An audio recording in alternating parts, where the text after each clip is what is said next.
What's up, Mark? Yo, what's going on?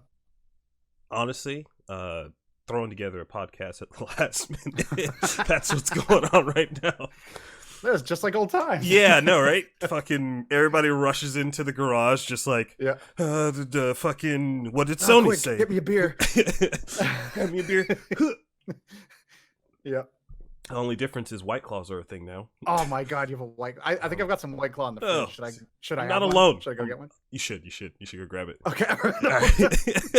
Yeah. No, we got this. Oh shit. What we got? We got it. I'm gonna drink a White Claw. We're fucking drinking White Claws on live TV here. There's no laws right now. just fucking YouTube laws. Oh man. All right. What we got there? What is that? Fucking grapefruit. Ruby grapefruit. I was told to drink ruby grapefruit because it sucks. Yeah, it's not to good. drink the good flavors. I think I have both of the good flavors: the fucking natural lime, and I got the black cherry. God, there's barely any flavor to this.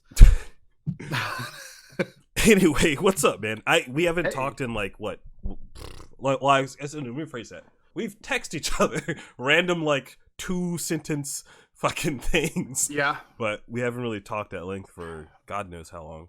It's like Yeah. a year. Jeez. There was a happy belated birthday in there. Yeah, there was a birthday. There's Yeah. a fucking birthday. I got roasted in the Congratulations. last podcast. My boys betrayed me. I went the entire day. I was like, I pulled it off of Facebook, pulled it off of Twitter, pulled it off from everywhere. Yeah. And I'm at the You've end of always been really good with that. I tried. And then, oh my God. Hold on. I think our video just shit on us. Give me 1 second. Okay. And we're back. Okay. My bad. I tried to fucking fly towards the sun, and my setup was like, nah, kid, you can't do that. Too close. What was I talking about? How long it's been since we fucking talked? It's been a while. Oh, Yeah. how the fact that I got shafted by my friends. They were like, I went the entire day, nobody fucking knew, and then as we're closing out the fucking podcast, it's like, oh yeah, happy birthday, buddy. You're like, I fucking hate you. Like, but I think though, like, Railroaded. I should probably not give a shit about that, to be honest with you. At this point, I'm about to be fucking 30 years old. Can't really care about that anymore. Join the club. Join the fucking club. Join How have the you been, club. man? What have you been up to? Good. Working a lot. Mm. I work in the Boston area, in the city a lot. So I don't have a ton of free time because it takes me a little while to get home. Just to get there and back, yeah. And then I've been doing those Yeah. arcades. I've been that. just buying them up and modding them. That's dope. What is that? Is Yeah. that just like a bunch of different shit on there? Seeing some TMNT going on. Yeah, back there. so it's in a track mode for Turtles in Time right now, but it's a couple thousand games. Oh shit. And a handful of systems, and you can download an image, pop it right into a Raspberry Pi, and it's good to go. So they're really fun projects. The first one I did, it was like the most fun I've had, like doing a project. So now my friends have me doing them for them. And Oh shit. That's how it now starts. now we're in business, So, but it's fun, man. Like outside of that, just a lot of work and a lot of hanging around the house and walking the dog and stuff. Yeah. Have you? I kind of talked to Neil about this the last time, in the last podcast, but is there, man? Let's just starting off heavy. Do you have any regrets from the shit that we used to do, like stopping it? Oh, regret stopping it? Yeah. Yeah, of course. Yeah. Yeah. That was a lot of fun. I think that was like the longest sustained, like, I guess, hobby of mine that I've ever had. Like we did that for what, like 2.5 years, like straight through. Damn. That seems like a lot shorter. And now, maybe but yeah. maybe even longer than that. Yeah, I don't know. Like I don't even remember now.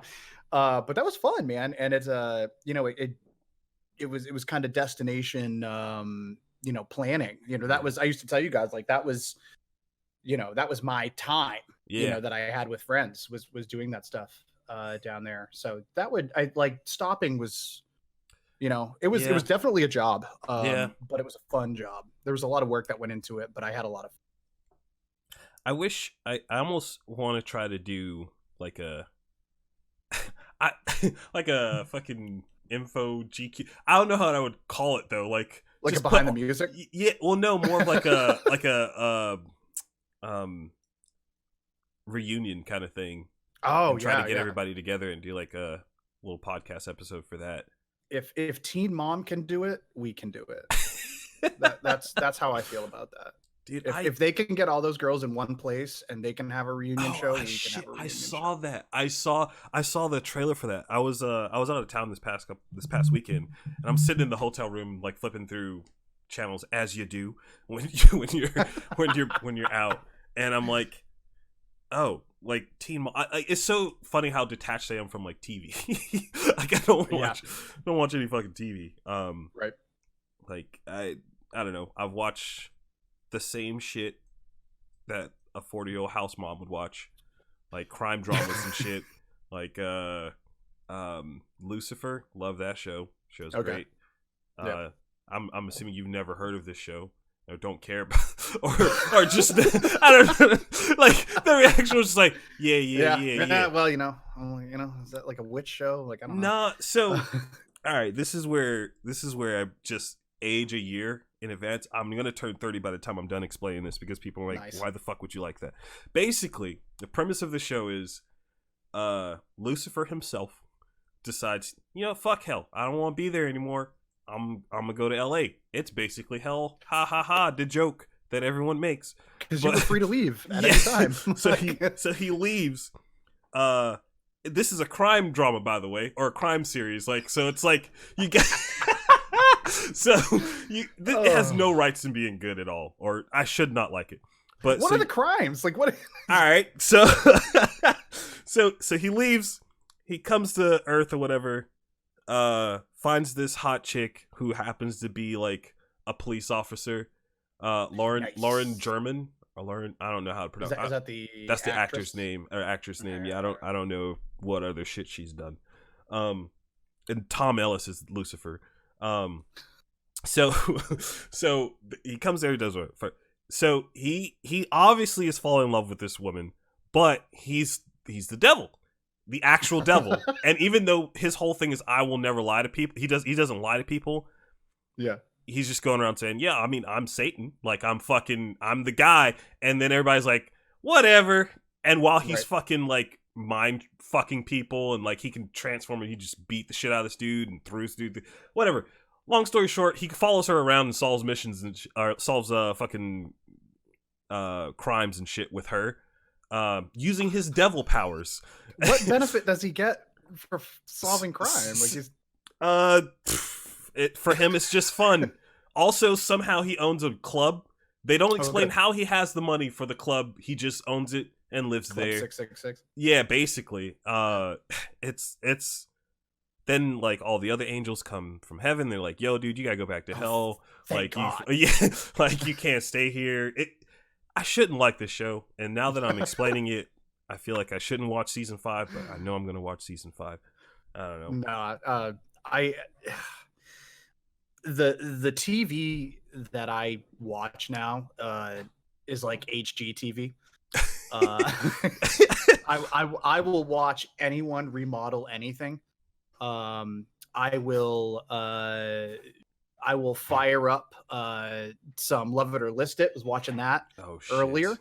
We'll do some Property Brothers. We'll fire up a couple of those, and then lately I've been watching The Mandalorian on, but that's I have not been... picked that up yet. I need to though. It's digestible. The episodes are only about 30 minutes, so that's not so bad. I've seen too many fucking baby Yodas. I don't know what any of that shit means. That's a big part. Yeah. Well, yeah. I know that it's there, but I'm still gonna get it at some point. Yeah, it's not bad, but as far as TV goes, like obviously besides like sports and stuff. Yeah. That's been my digestible. How into Star Wars are you? It's a problem. Okay. All right. So good, because I have this some right questions. Here. This stand right here is filled from the bottom to the top of just Star Wars Lego ships. Okay. All right. Can't see it on camera. Yeah. And then I got another one over there that's got a few on them as well. Okay. And then up above in the background there, next to my Christmas tree, all right, a couple of lightsabers. Oh shit. Just Okay. chilling. Yeah, I see that. I'm just trying to, crop out that little light bloom above my head. Nah, that you're good, dude. also hides my bald spot. But yeah, no, I'm way too into it, man. I'm like, this is just who I am.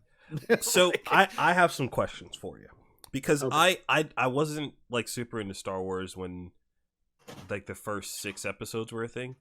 Sure. Partly because I wouldn't say I was too young.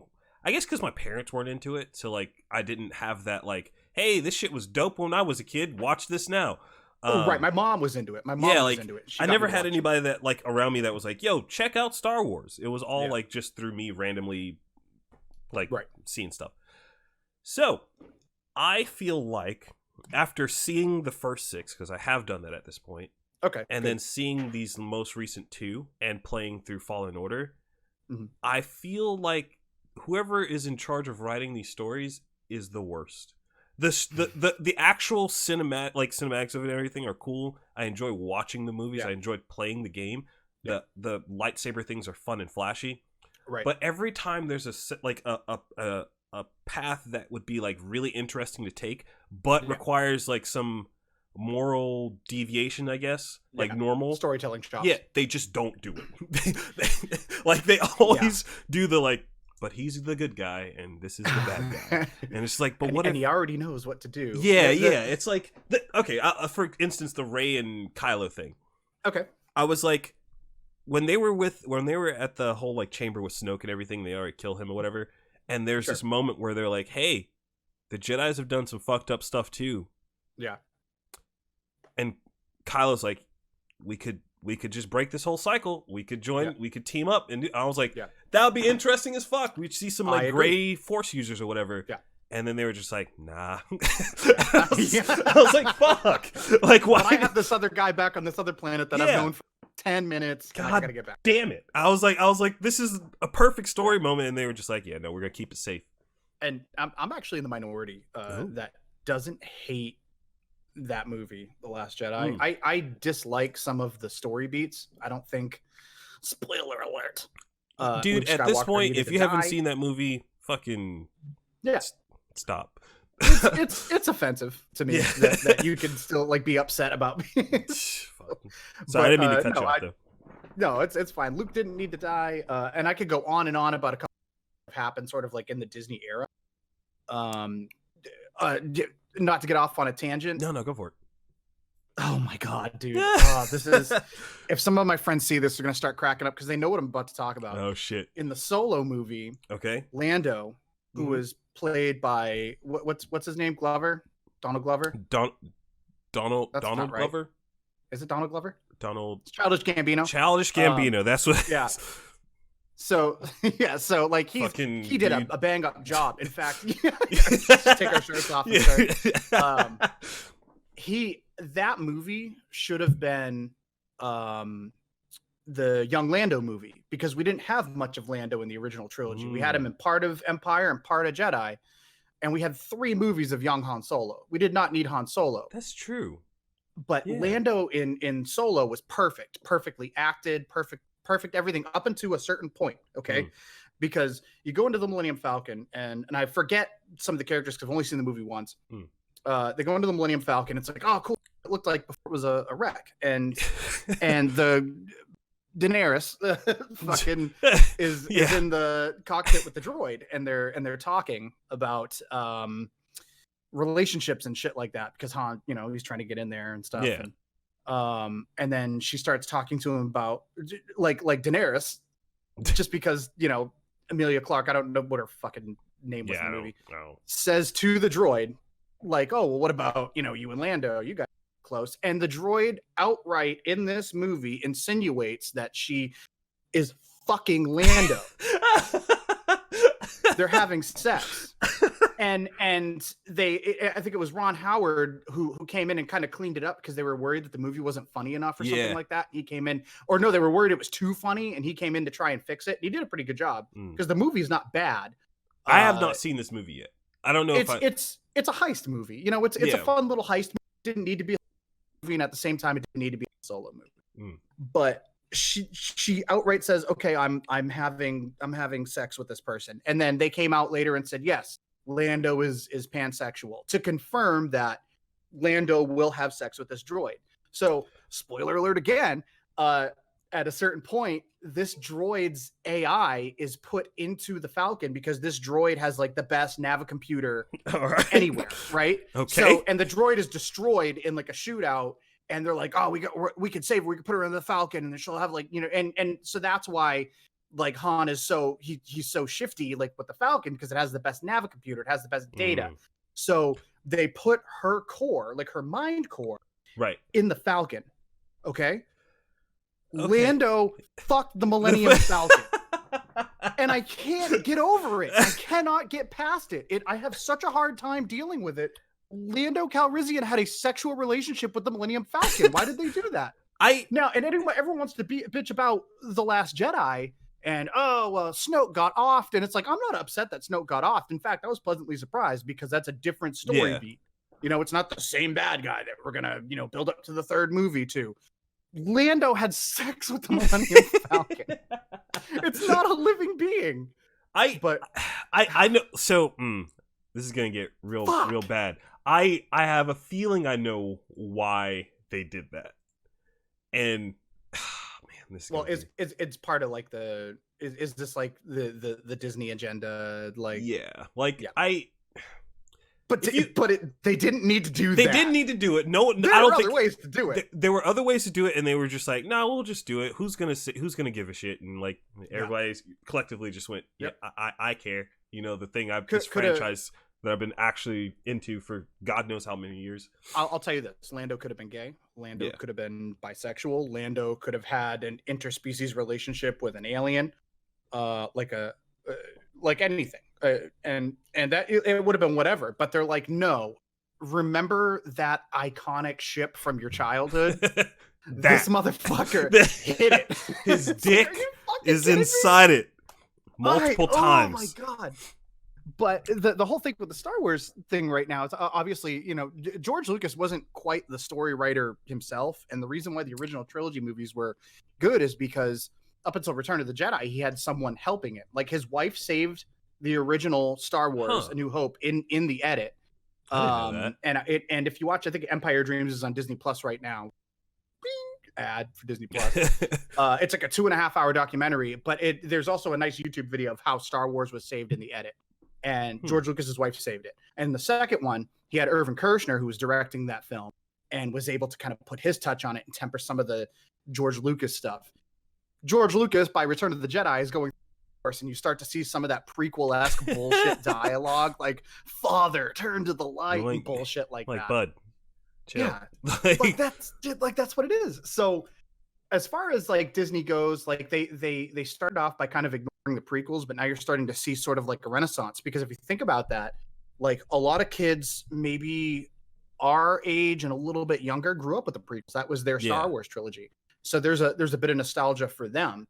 And they're starting to work that stuff back in. I completely agree with you that they're taking the easy way out. It's almost like George Lucas used to say, this is a movie written for kids. Yeah. But it had adult themes. There are no adult themes now. There's none. They've removed that. Like there are no moral gray like things in the story. And the thing that really made me think of that was fucking Last Order. I was playing that a little bit earlier today, and don't spoil me on that. Okay, I'm not halfway through. All right. Well, what part are you at right now? I haven't fired it up in a week. Okay. All right. I'm about 5 hours in, and I've been told it's about an 8 hour game. Okay. There's just a lot of stuff in that game that, like, you're 5 hours in, you've met the Night Sister. Yes. You've met the other, and I've read her whole like backstory about what happened. I don't know. I can't go too far because that's closer to the end of the game. But like, there's just a lot of stuff with that character, with the first dark force user that you run into, the chick with the fucking dual blade saber. Yeah. Like there's stuff with those characters. I'm just like, all right, I know how this is gonna go. And then like when it happens in the story, I'm like, there it is. Like, and all the while I'm enjoying sliding around on fucking dirt and like jumping around and doing all these puzzles. Gameplay is excellent. Gameplay is excellent. Yeah. Like it's like a good little middle ground between Dark Souls and like a good like adventure RPG. I love the parry system. They tell you right when you're using a difficulty. Like, so the difficulty is the parry window is this big. Yep. And it's so satisfying when you get like a perfect block. And so I fucked up and did not realize that was a mechanic until where I'm at in the game now. I'm fighting a dude who you kind of have to do that to beat him. Sure. And getting my ass kicked. And I was like trying my best like earlier tonight. I was like, I can beat this. I beat all the other bosses pretty easily. I died at least like 6 times this dude. I'm like, all right, well, maybe we do something else, Joe. When that game was announced, I'll tell you this right now, I couldn't give a fuck. Oh, I looked at it and I was like, this is the most uninspired fucking drivel ever. Like, this is just copy and paste, like Star Wars on Uncharted. Like, I'm not interested. And the closer it got, and the more they showed, like how you can kind of like, it's open to an extent in that you can kind of tackle the planets in whatever order you want and stuff. And I got more and more excited. And then once I actually played it, I was like, okay, I'm a dick. Like, well, I wouldn't even say that. It's pretty, I won't call it uninspired, but there's a lot of stuff in the game that is just like, I am playing a third-person adventure game. I will get the ability to like double jump. Like I'm playing take the zip line now. Yeah, like I was like, oh man, I can only zip down the line. I bet you that it will allow me to zip back up a line at some point. There it is. All right. Like it's a lot of shit that it's just like, I don't know if it's just me being jaded from playing a bunch of video games or if it's just like, well, no, and that's what I thought. Apparent. Like that was like, and I'll be 34 next month. Like when I saw it announced at E3, like everything in like around me was like all of the radars were going off, the alarms were going off. They're like, it's hype time, like get hype. And I'm looking at it, I'm just like, this isn't exciting to me. And you know, obviously, like, and the same thing used to happen like for every new Mario game. It'd get announced to be like, there's Mario jumping on Koopas again, and then like right before it comes out, I'm like, there's Mario oh my God. jumping on Koopas again. You know, and it's I've kind of I'm late to the party with a lot of these things, but I don't know, man. It's I think you kind of hit it, and we sort of touched on it with the Star Wars thing and everything kind of being dumbed down and written for younger people and easier to follow and stuff like that. Like I felt that way with games for a long time, and I'd say over the last 6 months, I've kind of gone on like a little mini tour de force and started ripping through a bunch of games that I skipped. Played Gears 4, played Gears 5, played Spider-Man, playing Death Stranding right now, which that's an interesting topic for a bunch of different reasons. Oh, I do want to talk about it because I purposely went out of my way. This is the first money I spent in a GameStop in like what? Oh, you went to GameStop? I went to GameStop. Right. I haven't bought anything. I'm gonna do a nice slow reveal for this thing because I found out about it. And I was like, I have to purchase this. And I went in and found the last copy at somebody's store. And I was like, I need to play this before I play Death Stranding. This game right here, boy. This is the shit. This is the shit right here, dude. All right, so have you not seen this game? No. What is that? Okay, dude. All right, you love Metal Gear, right? You fan of Metal Gear? Okay, that looks perfect. like the same artist. It is. That's the best part. All right, so oh my God. All right, so this is also, by the way, rated 2019 worst game of the year. It's behind Anthem. Like fucking, this game. It's shit. And it's only on Anthem. You tried to get me into that. Yeah, I did. I'm sorry. I apologize. They got me. They duped me. But okay, so what this game is Konami hadn't released a Metal Gear game in so long that Square was like,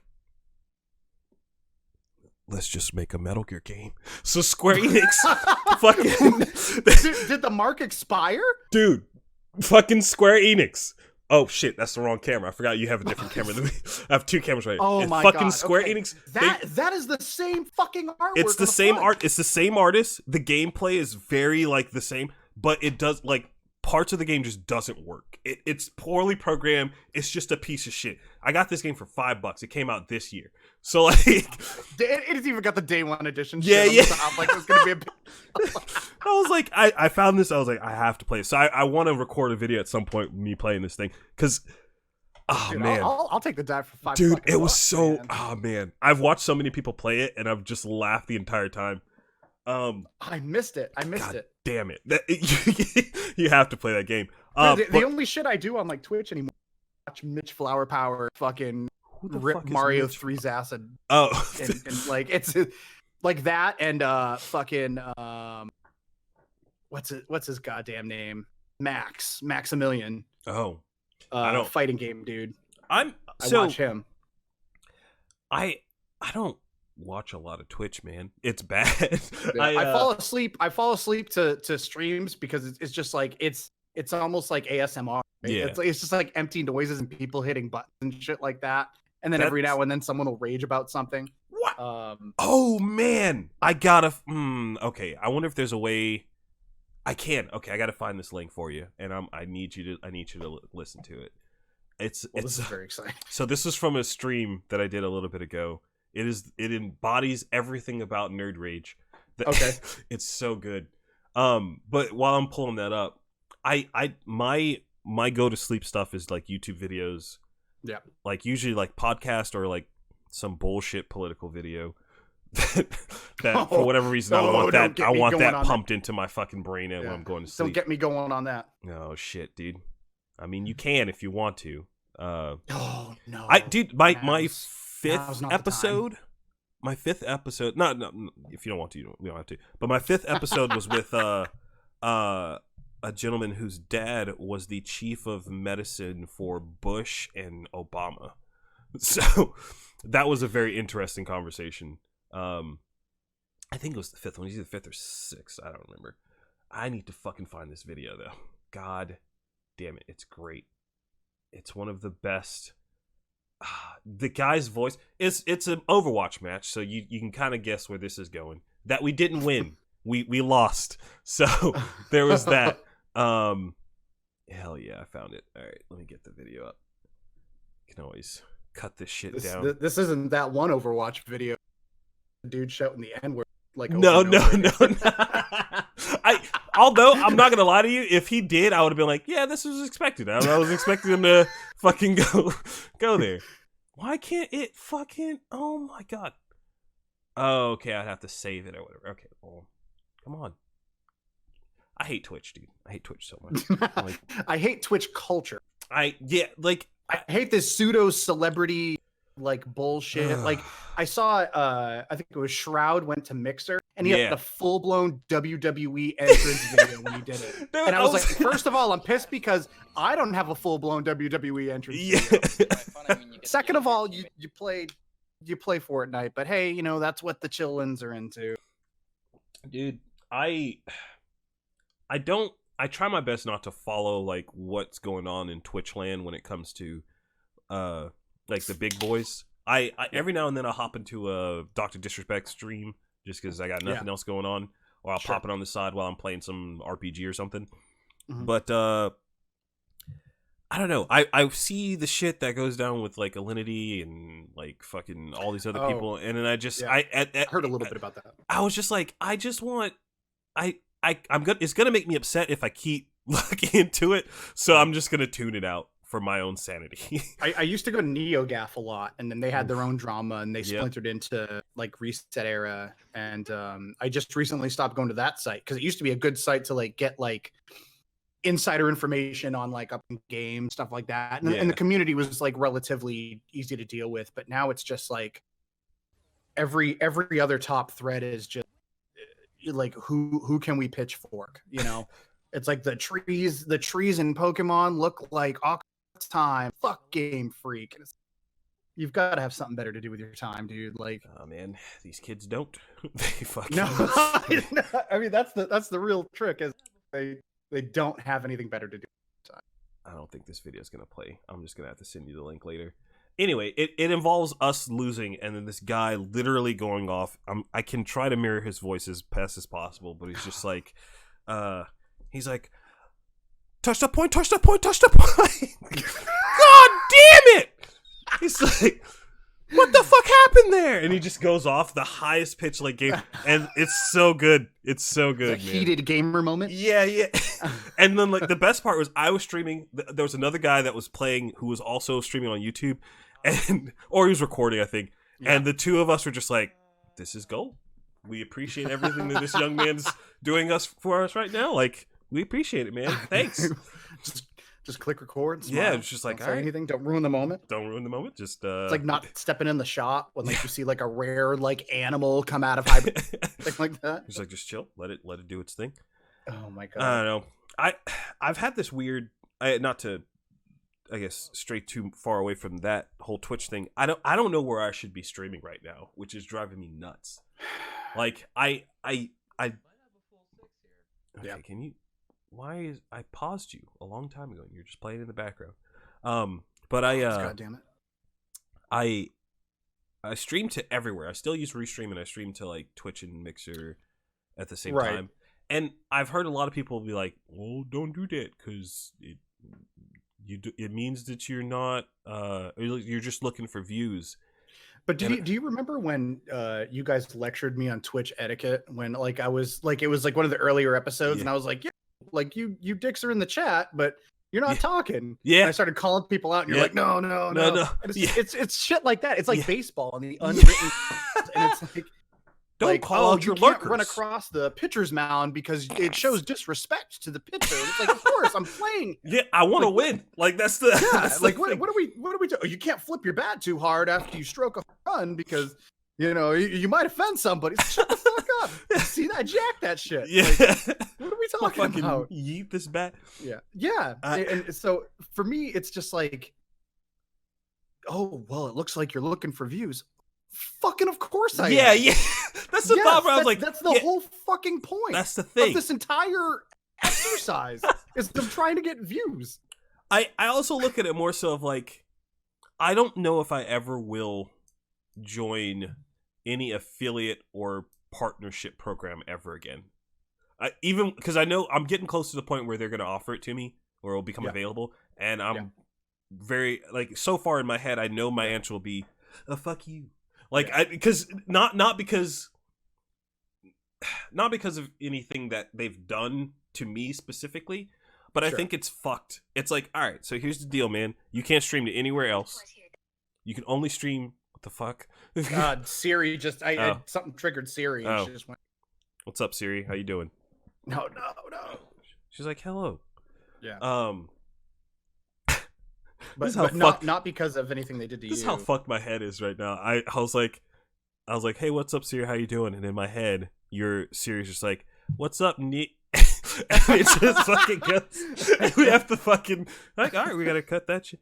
But anyway, no, just because like I've seen the whole thing with Alinity, and I don't know if it's even a good streaming platform anymore because of like did you hear about the whole pay money wubby kind of thing? What happened with that guy?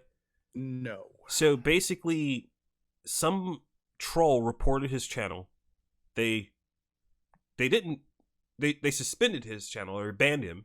Which when they do that, they don't like make it so that you can't stream. They just take your entire channel off of the platform. So if somebody searches your name, it goes to a fucking meme screen where it's like, this, unless you have a time machine, this place is not in existence or whatever. So his channel's just gone. So everything that you've been like, if you're using Twitch as like an archive, you can't even sign in. Your past streams. Really? You cannot even sign in. They just fucking axe you from the face of the earth. It's bad. And the thing is, like, this happened on a Friday. Apparently their staff doesn't work on the weekends. So when he tried to he was like, hey, what's happening? They're like, we don't know, and we can't tell you until Monday. And he's just like, hey, I just had ad shit that I was supposed to do on this weekend. Right. And I can't prior do commitments that he it's like his channel. Yeah. It's wild, man. And it's happening more and more to like lower end streamers, and because they're lower end, they don't have a platform where they can go on YouTube and say, "Hey, this shit's happening." Like you're just fucked. Yeah. So I don't know. Like when your entire following is on one. Yeah. Also, I kind of follow, not to interrupt you. No, I kind of follow on ends of that. But go ahead and finish your thought first. I was just going to say that, and then I looked in and was like, all right, maybe I'll just focus on Mixer. I'll just do that.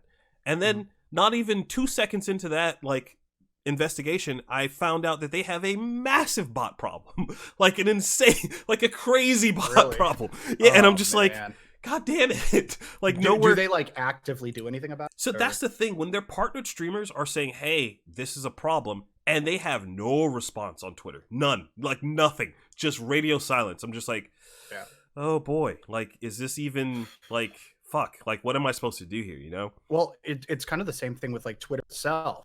Jack's not going to walk in there and be like, yeah, of our 100 million users, turns out 42 of them are fake. Yeah. You just went to okay. Yeah. my computer fell asleep. All right, that's fair. It was tired. But yeah, like Jack on Twitter is not going to say, of our 100 million, turns out 42 million of them are fake, because it's like you're going to tell that to Pepsi, like you're going to tell that to Coke and all these other people that are paying like to be on your platform. Like, no, of course not. Yeah. So but like with the Mixer thing, it's like I don't turn on Xbox very often. I just did for Halo, but when I do, I am assaulted. Shit's on PC now, boys. Oh yeah, well I've been trying to download it all fucking day. It was, well, not today, but it was whatever day it came out, and I kept getting error. And I assume a lot of people are trying to download it. But you're Microsoft, come on. Yeah. Get it together. The other end that I kind of fall on that, I always took the argument, like whenever like PewDiePie did something stupid on YouTube, T Martin was assaulting kids with his gambling website. Like I always fell on the edge of, I forgot about that if whole YouTube thing. wants to kick them off, like that's within their right. Because they're paying for server space. They're giving you a place where you're hosted effectively for free, and you can reach this audience. I think it's a little extreme to make it so you can't log in and have access to it's a little weird. I think that's like way too much, but I think that crosses a little bit of a line, because at a certain point it's like I mean I guess then we're talking about ownership of the actual video and stuff like that. But I still I think it crosses a line, but at the same time the companies should have a right, and I'm a big like get money out of politics, companies are not people guy, but I think companies should have the right, if they're fronting the server space, to be like, you're going to use it the way we tell you can use it, and I just that's sort of that. And for their case, I just wish that they would say, here's what we want you to not do, and then here's what happens when you don't do that, and then when people don't do that, they do what they said they would do.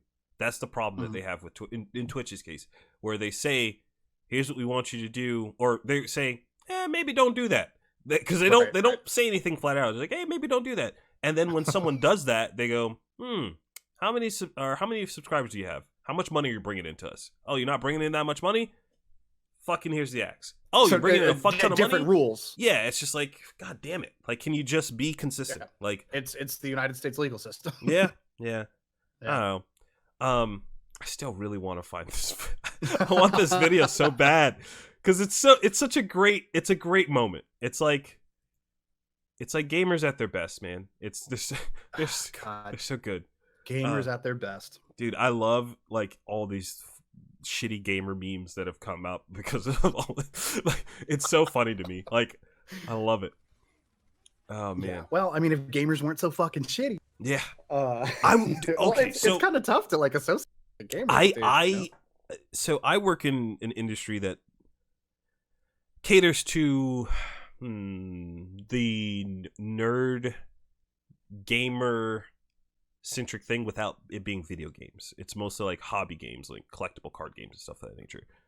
Sure. And I mean, just to be clear, like nerd stuff is pretty mainstream. It is. It's no longer niche. If you are one of those fucking incel dudes that think that it is. It's not. Shave your beard. Also, but I was joking with some of my fellow employees. I was like, I think when I leave this place, I will be the stereotypical jock guy. Like, I'm gonna want to throw all these people in the lockers.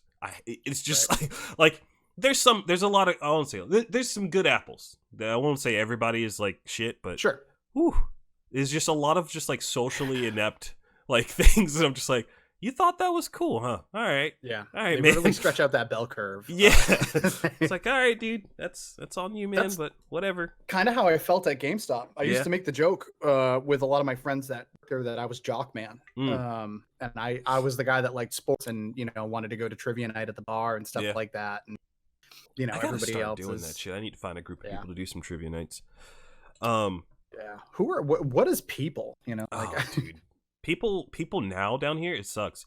Like, to be fair, it's mostly my fault. I don't hang out with nearly, like, I've met enough cool people that I just didn't bother to keep any connection with, and now I kind of like Rick. I don't get to hang out with that guy nearly enough, and I should. Right. Granted, I don't know how busy he is with his shit, but like, I don't talk to him nearly enough. I don't hang out with Neil nearly enough. Again, I don't know what Neil's up to, like, in terms of his day to day, but I don't know. I ended up being, I fell into that trap of just like, all right, I'm gonna sit in front of my computer and stream to a couple people every night, and didn't bother to like try to be a social person for a while. I've realized how bad that is now, and I'm trying to like fucking force myself to do stuff that otherwise I normally wouldn't do. Yeah, but yeah, I don't know. It gets weird, I guess, when it comes to when your hobby and this thing that you want to grow, you want to invest time into it, but it can be super unhealthy. So, and you tend to gravitate towards people that share similar interests and values too. You know, I guess it's kind of like one of the YouTube phenomenon. One of the kids on there that hit a while back used to work for me, and I talk to him from time to time, and you know, one of the conversational pieces was he's just like, I don't feel as though, you know, my friends. I have like a hard line. My friends before, like, I got big on YouTube, after I got big on YouTube, and it's because it's so like you tend to gravitate to those people that sort of value those things in the same manner that you do, and like those people become your friend group. I'm thinking about like, who are my friends right now? They're all people that I work with for the most part. I just saw a bunch of my older friends a couple weekends ago, and that was a lot of fun. But you know, we're spread out on all different sides of the country now, and it's hard to, you know, find a time where we can all get together and have fun. So it just sort of happens because you're already surrounding yourself with people that are just very similar to you in like drive and work ethic. Yeah, and then it just becomes like, okay, well, this is my life. Yeah, and you sort of, you know, begin to drift away, and it's happened to me a couple times. Yeah, I don't know. It's the fucking, I don't know, old man talk. We're talk about our joint pain now. Yeah, dude. I was so upset the other day. Part of my job requires some amount of like bending down and picking things up, and I fucking popped the squat, and I was like, no problem, coming back up, and I was like, oh no. No. I just remember in my head, I was like, what, when did this happen? Like, then my brother and I were just like, all right, well, we're getting the fucking squat rack, we're getting the fucking weights and shit, and now we got like, this will never happen again. Not letting this happen. God, I've been there, man. Like laying on the stairs, like, what do I do? But this is where I live now. It's that Hannibal Buress pretty much. Schedule. Yeah, like I sneeze now for 3 days, you know. So, but hey, you know, it comes with the territory. Yeah, I'm young at heart, right? Yes, something like that. Now I don't know. Did you pick up Pokemon by chance? Not yet. Okay. Against a lot of peer pressure. Let me tell you something. Yeah. Let me tell you something. I'm gonna press you in the exact opposite. Don't buy that fucking game. All right. Let me tell you. I really? I bought this piece of shit.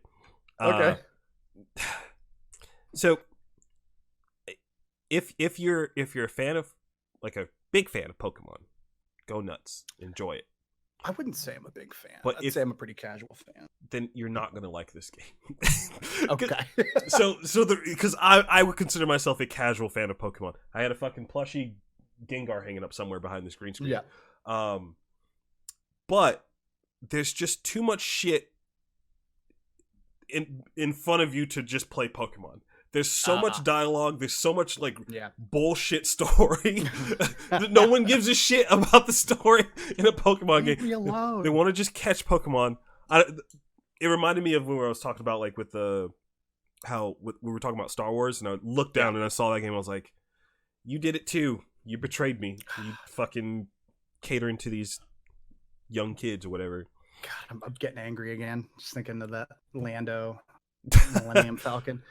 I've gone on that rant like 6 or 7 to like per person that I know. So fair. It's a fair rant. Like, there's a lot of shit now in media. They're like, hey, let's make sure that person's, like, gay, or let's make sure that person's fucking whatever. Yeah. And it's a representation thing. I kind of get that, but at the same note, it's like there are so many better ways of doing that, man. There was when it's forced, it's not.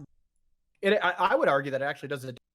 Yeah, because then it just sounds like you're trying to check a box. Like it's not important. And character. It's so obvious. Like, yeah. Did you play Outer Worlds yet? No. Okay, so I have a few friends that are playing it, but I haven't touched it. This is not really spoiler territory, I guess. There's a girl that you meet in the game who she's one of your companions. Mm-hmm. I played through that her romancing storyline. I think her deal is that she's bisexual. Okay. But the way that they relayed that was so fucking natural, and like it was so good. I've never played a game that did that right until that point. Yeah. I was like, oh, they usually spell it out for you. Yeah, like just the way that the story, like it you find it out over, like, series of missions and just talking to her. But, like, I was just like, oh, this is it. This right here. Every time now I see a game that just ham-fists it, I'm going to link them that and be like, just do that. Just this is all you have to do. There's a blueprint. It exists. Yeah, it already exists. You can just copy it. No one will know because that game didn't sell that well. Well, you can tell, you can tell the people that have been exposed to different, like, lifestyles and cultures in their lives versus the ones that haven't, just based on like that right there, you know. Yeah. But you know, it's kind of, I don't want to say epidemic, kind of the but you see a lot of that where everyone's kind of just trying to get theirs in, you know, and it's done so poorly. Like, the execution is just so offensive, but it's almost like a lose-lose because you know, you're maybe your heart's in the right place. Yeah. Like you're pushing that in there because you're like, I want to feel included. And then, you know, it comes across really poorly. And my theory is that they see that is the that's like the current cultural discourse, right? Sure. So they see that that's there, regardless of want to be pitchforked. Well, I think they don't even necessarily mind being pitchforked. I think they just want their name somewhere, and so what they do is they just throw that shit into the game, and they don't really care about how it's done. Because if worst case scenario, if people think it's done great, then they get that. Or sorry, best case scenario, if people think it's done great, they'll get praise for it. Worst case scenario, if people think it's done shit, they'll get ragged for it, like they'll get roasted for it, but like their name is still in a fucking Polygon article. Like that's all they really care about is this publicity. The whole concept of like bad publicity is still publicity, you know? Yeah. Like, yeah. I think that's shit. Which, I mean, and you can't even. I can talk to him blue in the face about who was it? Logan Paul taking pictures of dead people in Japan. Dude. And I'm like, oh, that's the end of this guy's career. Nope. And he's probably bigger than he's ever been. Yep. And the PewDiePie death to all Jews thing, and then the N-bomb thing, the fucking bridge. and then, you know, and it keeps going. And I'm like, all these terrible, like, like hate-filled things that he did. That's the end of him. Nope. Bigger than ever. Not fam. You know, it just like it really is, you know, like there's a term in wrestling. Controversy creates cash. Yeah. It does. Yeah. It does. You can't argue it. I think obviously my opinion on some of that stuff is very biased because I do watch some of those people. I definitely don't watch Logan Paul. I don't even really watch PewDiePie that much. I clicked on a video of his today, but I think that was the first video I watched of his in like at least a month, maybe more. But there are some moments where I go like, all right, so this dude said a word. He said a bad word. He shouldn't have said it. This is bad. But then I also think, but I don't genuinely think that it was said in a hateful or like demeaning manner. Take for instance the fucking N-word thing with the bridge. Like I listen. Have you seen that video? I'm sure everyone has at this point. Like that thing, I was just like, yeah, because he's streaming, he definitely shouldn't have said that. Like that's bad. Don't do that. But also like, I'm not hearing that and going, oh, that dude hates black people.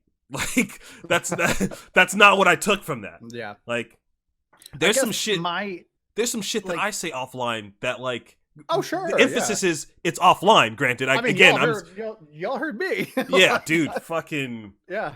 I've gone off on some tangents, you know, but like my I guess from my perspective is like I have a couple of things that I do put extra thought into that for me are sort of off limits, and I do have God, how do I articulate this? I just think that's it. I just think I and it's just like, so yes, this guy, this huge YouTuber who has this reach of millions and millions, maybe it's not on him to clean up his own act if kids are interested in him. That's the parents' problem. Yeah, I guess.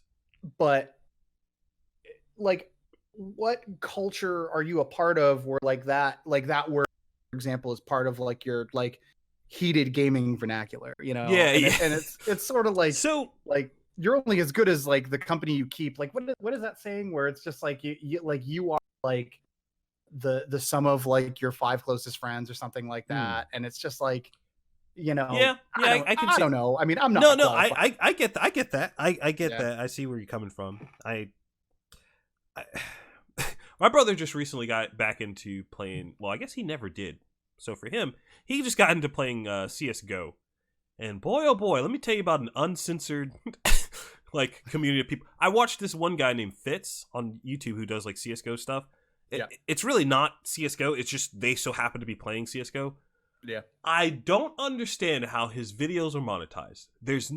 I don't get it. Like the shit that they say is wild, man. Like I'm trying to think of one, and I'll say it because it's on their channel and they fucking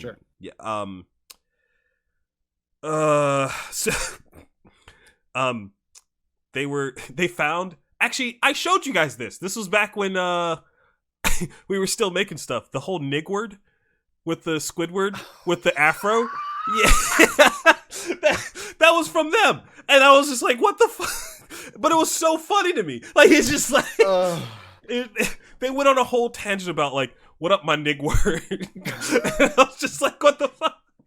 But, like, to me, that shit's hilarious. And, like, right. Well, obviously... I mean, it's like you're saying, like their intent with some of these things. That's fair. Yeah, I guess the thought thing with PewDiePie is like, what is his intent when he's not online and he still says that?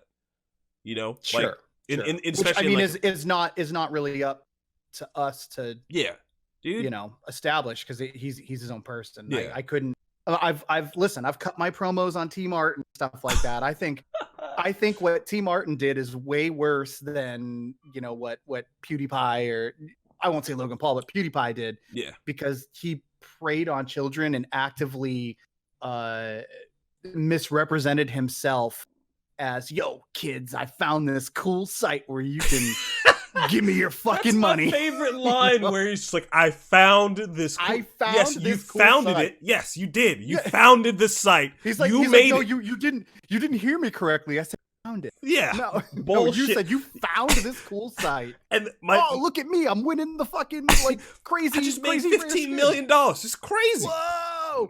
And then he's got to pump out his apology video with his fucking dog. His dog's not even buying it in the video. The dog's just like, nah, dude, I'm out. That is my favorite apology video though, because there's a line in there where he's like, how could I sleep with myself? Or how could I sleep? Yeah, how could I sleep with myself knowing like that I would do something like that? And he's like standing in front of like his sliding glass door with his I was just like, buddy. Like that's buddy, how. Buddy. Come on. Like, brother, your bed floats in midair. Like, that's how much money you have. That's how you sleep at night. He's like, oh, yeah, that's how I did it. Fuck. I counted the money as I was going to sleep. That's what I did. I get a lot of sleep on those bills. I'll tell you that right now. Fuck God. A. Like that. It like in my opinion, like as culture, that was what he did was way worse than. And again, I'm not super qualified on these things. It's way worse than like, oh, Randy Orton was on a stream with one of his friends and he said the N-word. And, you know, I mean, I don't like in the degree of like N-word power, like there, you know, it ends with an A and it ends with a hard brother. Yeah. And he said the one with an A and I'm like, it sounds like he's having a good time. Dude, like, I have a friend of mine who did the exact same thing on Facebook. And he's man, this is so weird to say. I can't say that because I still work in that industry, but I'll tell you after we're done. But we'll like take this offline. He says the N-word with the A at the end in a Facebook post, and I see people around me going nuts. Like, oh my God, I'm gonna report him, and I'm like, chill. Like, I get where you're coming from. I understand. Yeah. The other thing that I find, and this might mean nothing, I just think it's interesting that this always seems to be the case. It is almost always someone who is not black who responds to that. Who responds to that in that way. And I always in myself, I'm just going like, I don't care. Like, I truly don't care. But also I understand that there are some people like me that do care. But like, it's just always funny. I mean, but leave it up to them to care. Yeah. You know, like if they're offended about it and they want to, you know, take it up with that person, like that's cool. Yeah. I'm not saying that people, just because you are not of the skin color or the group that the derogatory term is from, that you can't be offended by it or that you can't see that there's something wrong with it. What I am saying is that maybe you don't be the guy that's like, oh my God, I can't believe, and it's just like, outrage, man, outrage like, culture. What are you doing? Like, it's like I'm 34. I don't need anybody, you know, protecting me. But hey, let's call it like it is. Remember the 2016 presidential election, and it was 2 days before the election, and I got a text from you, and you told me that Trump was going to win. Yeah. And you're like, dude, I'm at a stoplight. This dude got out of his car, started waving a flag. Everyone was beeping. I was like, he's like, and you're like, this guy's gonna win. He's like, win. There's a cultural shift right now, and he's gonna win. And I was like, fuck you. Look at the polls. Look at the polls. And sure as shit, you know, like regardless of all the other chicanery that went down, you were right. And there was this pushback against all of the, you know, sort of social progress that had been made. I remember when the White House was lit up, you know, rainbow colors, when I think it was the Supreme Court made a ruling that, you know, like states couldn't tell gay couples that they couldn't get married anymore. Right. Like, and then here comes this candidate that doesn't care what people think of him clearly. Yeah, dude. Dude does not give a fuck. And that's not a good thing, by the way. I hate when people are like, I love Trump, he doesn't give a fuck. I'm like, no, stop. The person I want to give a fuck is the president. That guy. Yes, that guy is that's the dude I want to actually give a fuck. That's the dude with the nuclear codes has to give a fuck. It's a prerequisite. I think so. I don't mind treading into this water, but I mean, I'll do it if you want it. Okay, we're there. Yeah, we're there. We're there. All right, you know what? Let me just give me a second. Okay, let me go get another White Claw. Yep. We'll get this show on the. Dude, I swear to God, I saw your shorts. I was like, what the fuck? I thought he was wearing like fucking boxers. It was so funny. Why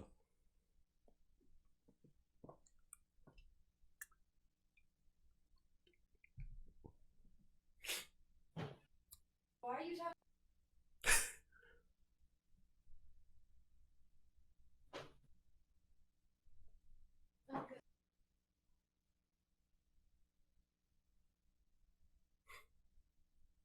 Because we talking politics, baby. No, That's how it's about to go down. It's about to fucking go down. It's about to get dirty. So let's fucking talk some politics. Definitely thought you were wearing underwear just now for a second. Not gonna lie to you. No. Yeah. I realized that now, but I was like, you were getting up. I was like, all right, well, no, I don't know if I want to talk about politics. Well, I'll tell you. I was like, maybe we should address. I put the hoodie on. Yeah. To cover my beer belly. Oh, dude. And then I've just so cropped it out so you don't really see a lot of the thinning hair. Let me tell you something. I have put on about 20 pounds. Now, I will say some of it is muscle, but some of it's not. Good. so some of it's definitely not. I don't know what the percentage is there, but I definitely have had a moment where I was staring in the mirror and I was like, oh yeah. Maybe we don't have the milkshake today, Joe. Maybe we put down the fries. Oh God. Fucking. You know what I had to eat today? Oh shit. I had 3 Celeste pizzas. Oh, those little ones. God. Yeah. Because they're a buck. Yeah. You know, and when you're in a pinch, you get a Celeste pizza. Grab the bad boy, throw it in the oven, a little toaster oven. Oh yeah, just like a couple. No, microwave, bub. Like 3 minutes. Boop. You know? And I don't even put them on I slap them in there. I put them. I unfold the box and I was gonna say they have the little thing. Yeah. Oh, I don't even worry about the thing. I just put it right on the box. Fuck. So that and some Whoppers. The little chocolate Whoppers. Chocolate Whoppers. Well, the fucking candies. Okay. Yeah, and they have like the hard, crunchy. You made me real upset because I thought Burger King made some fucking chocolate Whoppers, and I was gonna. No, but I did have an Impossible Whopper, and I was impressed. You were impressed. Have you had a Popeyes chicken sandwich? I haven't had. I don't have a lot of Popeyes over here. Hey, totally fine. I had one for the first time this past weekend. Yep. Very underwhelming. Okay. I mean, like when you reach meme level hype. Yeah. There's so much bread on the sandwich and like nothing to mask it. It's just bread. Like see, that's my problem. Like when I'm talking like a good chicken tendy sub, nothing will beat Publix because of how much chicken they put in the sub. They fucking load that bad boy up. Dude, I will fly down there just to have Publix, dude. Like you have no idea. I saw you over the summer. Yeah. And did I show you the email? Like I drunkenly wrote to Publix? Like, it's like, dude, I'll run the store. Just fucking. Please, I need it. I need it so bad. Oh man. Politics. So when it comes to like the whole gay marriage thing, totally for that. Everybody, people should be able to marry who the fuck they want. Agreed. I draw the the Millennium Falcon, dude. Even the Millennium Falcon. You want to fuck a spaceship? Go for it. Like, not gonna stop you. Where I kind of draw the line, and I guess we didn't get too deep into it on the last podcast, was with the whole like pronouns thing. That is where I go like, you guys need to stop and chill out. Like, what I will say is you and I share a very similar disposition on this. And I've spoken with some people that were sort of irritated that like LGBT, for example. Then it was LGBTQ. Now it's LGBTQ plus, and there's whatever. There's 2 A's in there before the plus. Well, I don't fucking. But I've had some people. I have a friend named Joe that's not you. Yep. who was, Not me. you know, in a gay marriage. And Yeah. it's just like, I'm very irritated that these people are co-opting our movement. We fought so long for equality, and now we have people, you know, putting on football mascot suits, and they want the same recognition. Yep. And I've tried to. Here's the thing. I don't understand it, because I guess it's not mine to understand. But you know, I guess this is. I was telling someone the other day, like, this. I feel, you know, my first true get off my lawn moment. Like, knock it off. Yeah. You know, I forget which comedian said this, but there was I think it was Chappelle. Yeah, it was Chappelle. It was like, this one of the Netflix ones recently? I think this was before the Netflix one, or Okay. maybe it. No, it was, but it wasn't one of the new ones. It was one of the older ones. One of the first two. It's something to the effect of how involved do I have to be in your own self-esteem? That, like, and that encompasses my entire, like, thought process. Like, shit. I That's get a megaton right there. That just changed my life. Dude. Yeah. Thanks, Dave. That was like a fucking. But no, it's more of like, sure, you want to be called Shoe. That's fine, but that doesn't mean that today you want to lay by the. I don't have to call you that. And the thing that I guess that really brought it to mind, because I didn't really pay too much attention to, like, politics up until, like, this whole 2016 thing, which you and fucking so many other people. Like, and I think, though, 2016 was a flashpoint. Ultimately, I think that might end up being a good thing. Yeah, millennials, because face it, you know, that's us. Was millennial, like, it was a flashpoint. We're like, oh shit, that's actually important. Like, yeah, whoops. Like, oh, I shouldn't have wrote in Yogi Bear. Yeah, you made a big Harambe, fucking mistake. Fucking, that was a real fucking thing. Fucking wrote in Harambe. You dick. You fucking idiots. Oh my god. But you fucking assholes in Ohio that. My only issue with the way that whole thing works is, well, hold on, before I get too far, do you know about, man? I'm not gonna do it. The whole pronoun thing is fucked to me, because on one hand, I get it. You want to feel like you want acknowledgement. The problem is that is a slippery slope when you start putting legal manpower behind that. When you start putting that on paper, then now you have, there's always the thing where people say, well, we're not going to arrest you if you don't use the thing.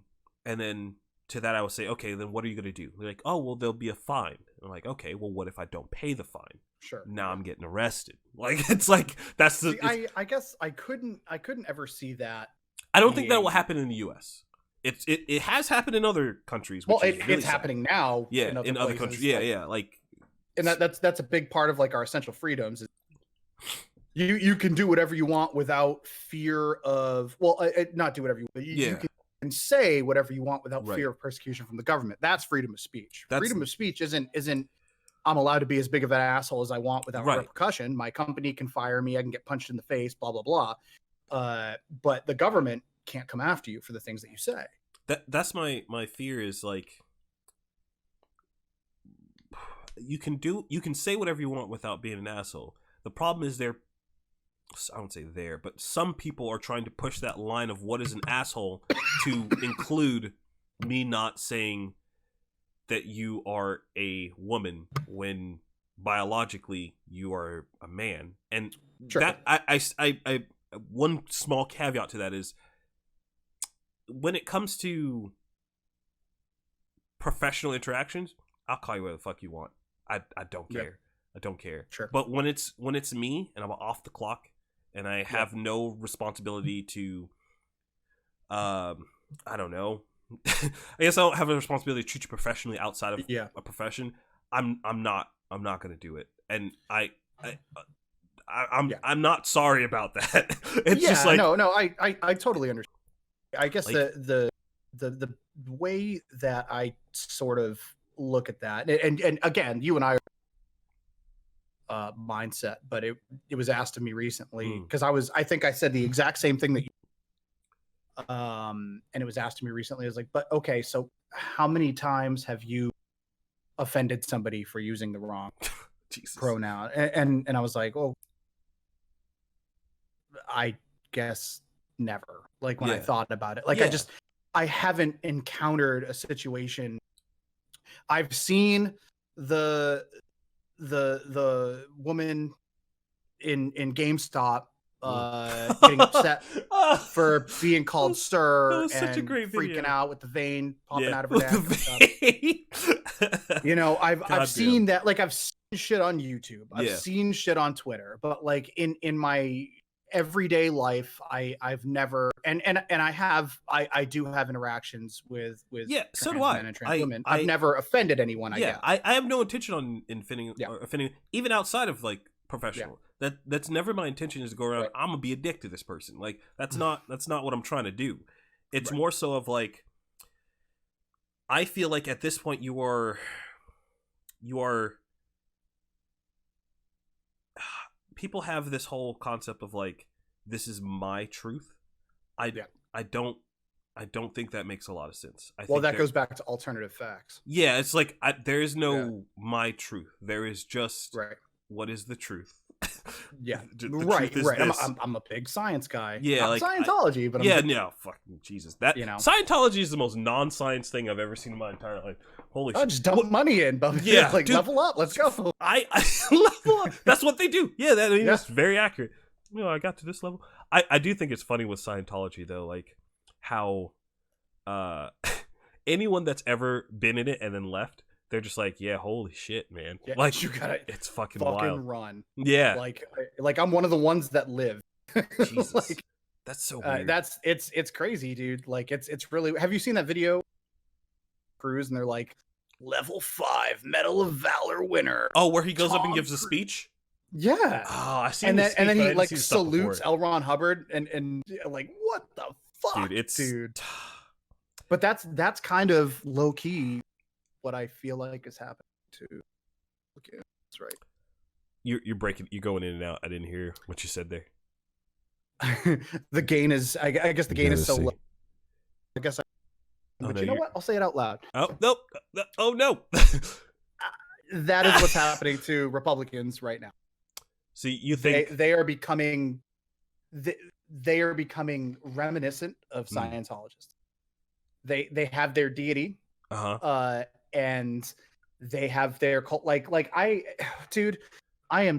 watched those impeachment hearings, and I watched them all. Like I haven't seen them, dude. Okay, so what is one thing that you consider yourself an expert? Like something that, like, if you're gonna get into a conversation, like you can hang in there. I would say either.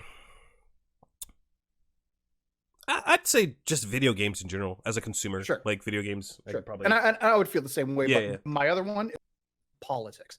Okay. All right. And I have become so fucking like immersed in this.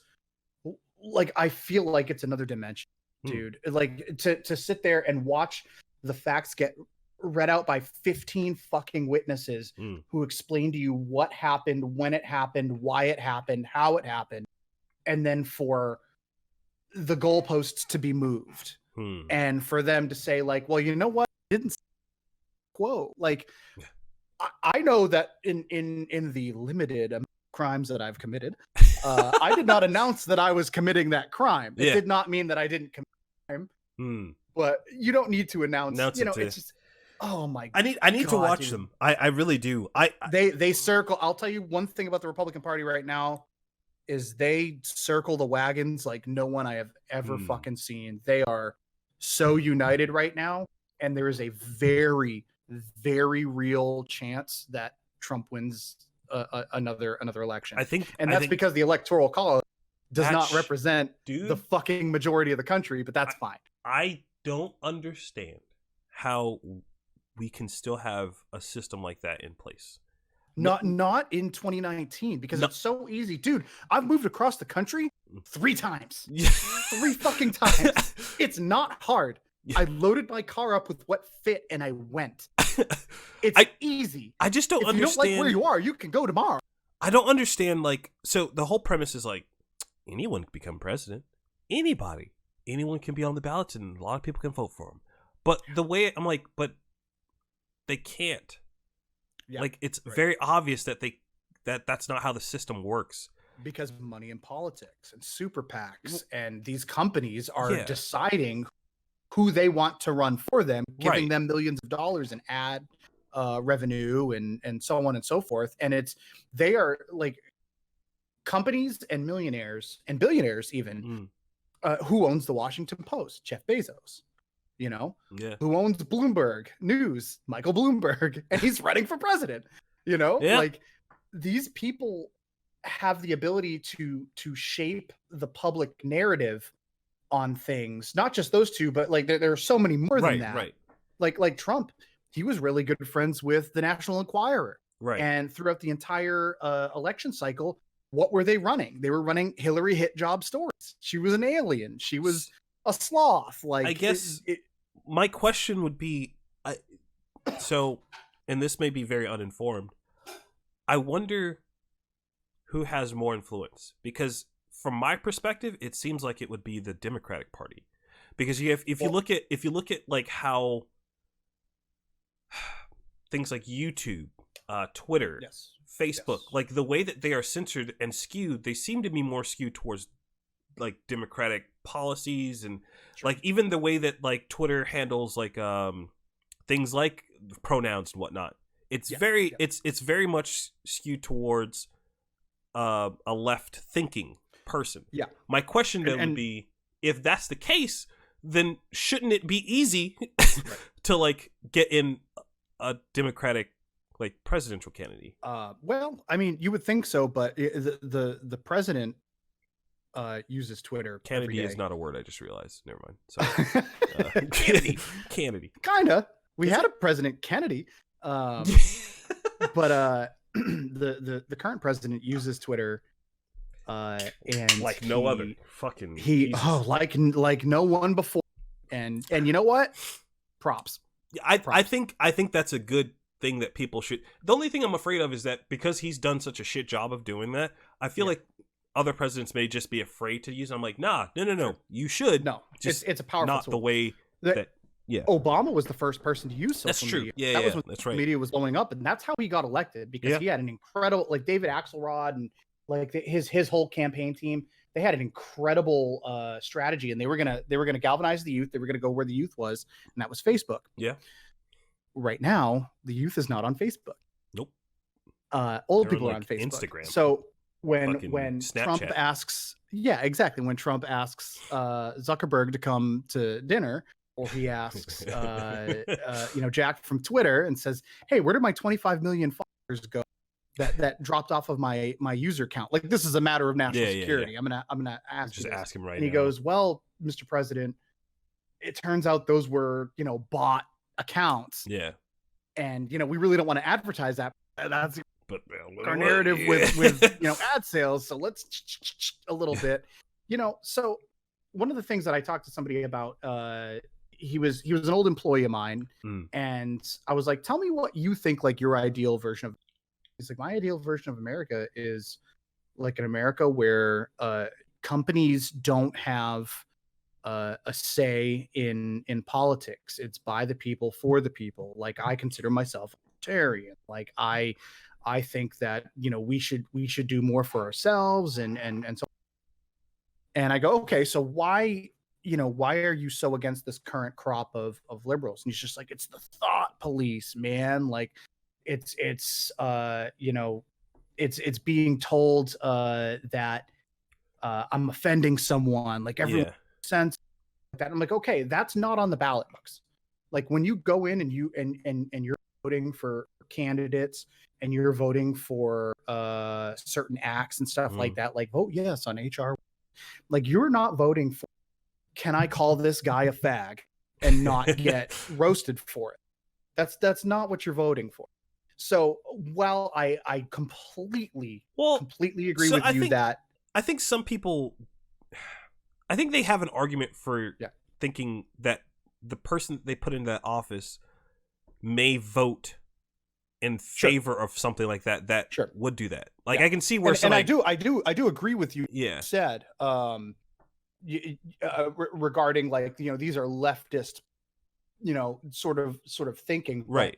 It's so little of the actual policy making that it's just it's God, it's less than 1%, and I wish more people. It's just so salacious, It's easier to talk about. I can see that. So and I'm sorry to interrupt you. I didn't mean to interrupt. No, I interrupted you, man. You're good. It's so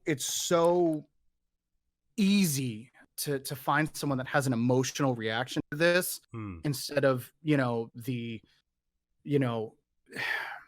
I'm gonna go there, the thousands of Mexican cages in impoverished conditions that are dying at the border, because it's out of sight, out of mind. And you know what? Maybe they just don't like brown people, and it's like they can go any direction that they want to go. I don't want to assume it for them. Right. But the political correctness aspect of it, like, and better than anybody. I've known for how long? I've known you since 2013. I've known you for 7 years. Yeah. Over 7 years. And I am not politically correct. No. I am not. I am not remotely every time somebody's like, I remember somebody was telling me at work, they're like, oh, well, they couldn't believe something that I said. And I was like, dude, you don't know me. We've made, I always talk to them. I was like, I used to have this YouTube channel and I very vividly remember making 9/11 jokes. Like on this YouTube channel. You have no idea. Listen, your boy still makes 9/11. Yeah. Still to this day. I was just like, oh man. Holy shit. Dude. There's a lot of stuff from dude, I consider myself a staunch liberal. I am not politically correct. I don't think that every person should be the same. Yeah. And that's what I'm seeing out of Republicans must be for tight border control, be tough on crime. And then the other aspect that it's kind of like dog whistle politics where it's like tough on crime is like, okay, I'm supposed to support blindly the police when, they shoot and kill a black kid because he had a vape pen, you know? And it's, I'm not for that, dude. I'm about thinking critically. And I haven't seen that out of a lot of people that argue the right side policies. I don't consider myself, I guess the best thing I've always considered you politically agnostic. You've always been very I try to sit somewhere in the middle because I feel like usually that's where the answer is. Like usually it's some degree of compromise. Yeah. Like it's just like when two kids have different. Yeah, the truth is somewhere in the middle. Right, nah, exactly. He punched me and took the thing. You're like, well, why does he have a black eye? And it's just like, right, exactly. But no, my whole thing with immigration is more. Ooh, this is bad. But my thought process is just let it rip, baby. While I do care more about American citizens than I care about any other citizen, I acknowledge that. Why? Why? And I'm not fighting you. No, I understand. No, my thing is why is because it's not a good reason, but it's because I'm here. Like we are here. My allegiance, it's tribalism. Like my allegiance is to the people that are around me. Right. Because allegiance is to the republic, to democracy. It's just Revenge of the Sith. Oh no. Okay. my fucking lack of Star Wars knowledge is showing. But I do get it. I totally that's patriotism for some people. Yes, I don't like to think of that as patriotism because in a way I recognize that the bad side of thinking that way. However, if you don't think that way, I don't see how there's an end game. If the thought process is let's help everyone we can. Sure. Who decides what we can? Where's the stopping point? Like what I agree. What at what point do you say okay, we've reached capacity? Let's stop. I think we have a process in asylum seeking, right? Yeah, and that's sort of grinded to a halt. I don't I don't even like that, man. I understand why it's there, and I think there's a reason for it, but I don't like the at the bare bones level. I don't like the concept of like shit's going down over there. Come over here and be safe. Yeah, the cartels are running the country, and I they tell us that we can't go outside after 6 p.m. And if you're a woman, hide in the basement or whatever. I couldn't imagine being. That was part of the reason why I had. So what you're saying is we're not world police. And I agree. We're not world police, but if the thought process is, all right, well, we want to help people. Helping people, yeah, sure, you can help them by inviting them and coming over here and joining the party.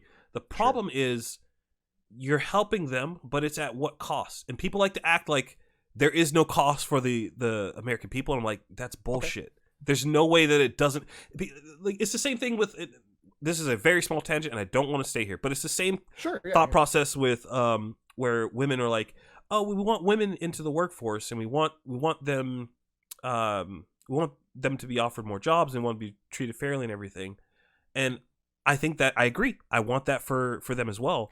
But to then say that's common sense, right? Right. It is like, but to then say that happening doesn't take jobs away from men doesn't make sense. There is a pizza here. There's a finite number of jobs. There's not infinite affirmative action. I get, I get it. I understand that you, and I want that too. But then also don't lie about the fact that that's going to displace people. And like let's be honest. Let's be honest about it. Like it is a minority candidate pegged for this job, right? Like, dude, right. I've had that situation happen at places that I've worked.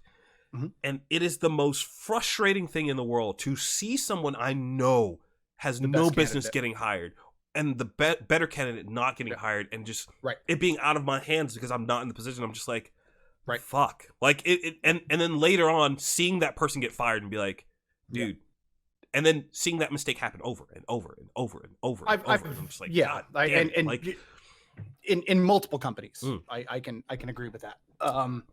But the same thing goes in my mind for immigration. Like, to say yes, let's help these people, have them come over, they can find a better life here. Sure, they can, but you need to be honest about what that is going to cost, because it doesn't just fall out of the sky. It's going to cost somebody. Like, the question is, who is it going to cost? Well, here's what I would argue to that is, why does the stereotype of like, you know, the Mexicans doing my gardening and working on my pool and doing my shingles exist? It's because they're willing to do a lot of the jobs that people that are already here aren't willing to do, because they want to be here. And when they do those jobs, when it's done correctly, they're tax-paying citizens, so they're paying back into the system. So that small example, I would say small. I'm not trying to demean that example or anything. I'm saying that as like, in that specific instance, I would argue that before this was a thing, those jobs were done by like the neighborhood kids. The neighborhood kids would run a fucking like lawnmower thing, or they would go and help the little ladies fix up her house and things of that nature. Like, I'm not saying that that's how it should be, but I would say that is how it used to be, and that doesn't necessarily. It doesn't mean that. Used to doesn't always mean better. Yeah, it doesn't mean better, but I'm just saying there's a solution. That also was the solution at a time, and everyone was like, oh, okay, that worked. I mean, if you keep going further back, the solution also was slaves. So like, I'm not saying you want to make America great again. I don't want to make America great again. Let it rip. I just think, is this the same talking points that like Republicans use? Is that no? I mean, like to an extent, like. I'm not saying you're going full blown. They took her gerbs. Yeah, no, like I understand where you're coming from. Like there is some cost that like needs to be addressed. For. My thing is, yes, you want to bring, but I think at the end of the day, the cost will either always go up or it will always go down. So like, and by that I mean like, okay, so let's take this example of like gardening and landscaping and stuff like that. All right, so you bring in a whole bunch of immigrants, and they tend to go towards these more what's the word? It's manual Non-posh labor. manual labor jobs. Yeah. So all right. So who was doing? Because it's not like those jobs weren't getting done. People were doing it before. Yeah. So who was doing it before? If you go and say, all right, well, it's a bunch of fucking 18, 19-year-old kids. You go, okay, all right. So now these 18 or 19-year-old kids are not going to be working there. What happens to these 18, 19-year-old kids? If they, well, that's why we need unions, baby. Like, let's go. So how? And I'm very uneducated when it comes to unions. So explain Sure. to me like how they work and how that would help. A union is a very you need to have everybody on board, because if you don't have a union. So I won't say exactly my relationship with dealing with unions, but I deal with, like, my employee base is a bar. Okay. And I for example, in 2017 there was a strike, and the company had to shut down many oh, it got dark. I love that. Because to me it just looks like, oh, they shut him down, they got him, boys. I didn't pay the light. The company had to shut down a lot of locations because they just didn't have manpower in them, and they sent out company employees to cover these locations. So I remember that. And in effect, we weren't necessarily scab workers. We were just company employees. I was just following orders. So the way that it works is basically like they go, okay, we have all of the employees in this profession. And then you can even edit this part out. Like, so what time is 1:28? All right, timestamp that sucker. I have to, because dude, I will forget. I'm just doing it for right. like a better understanding. So, like, for example, in our situation, like if we do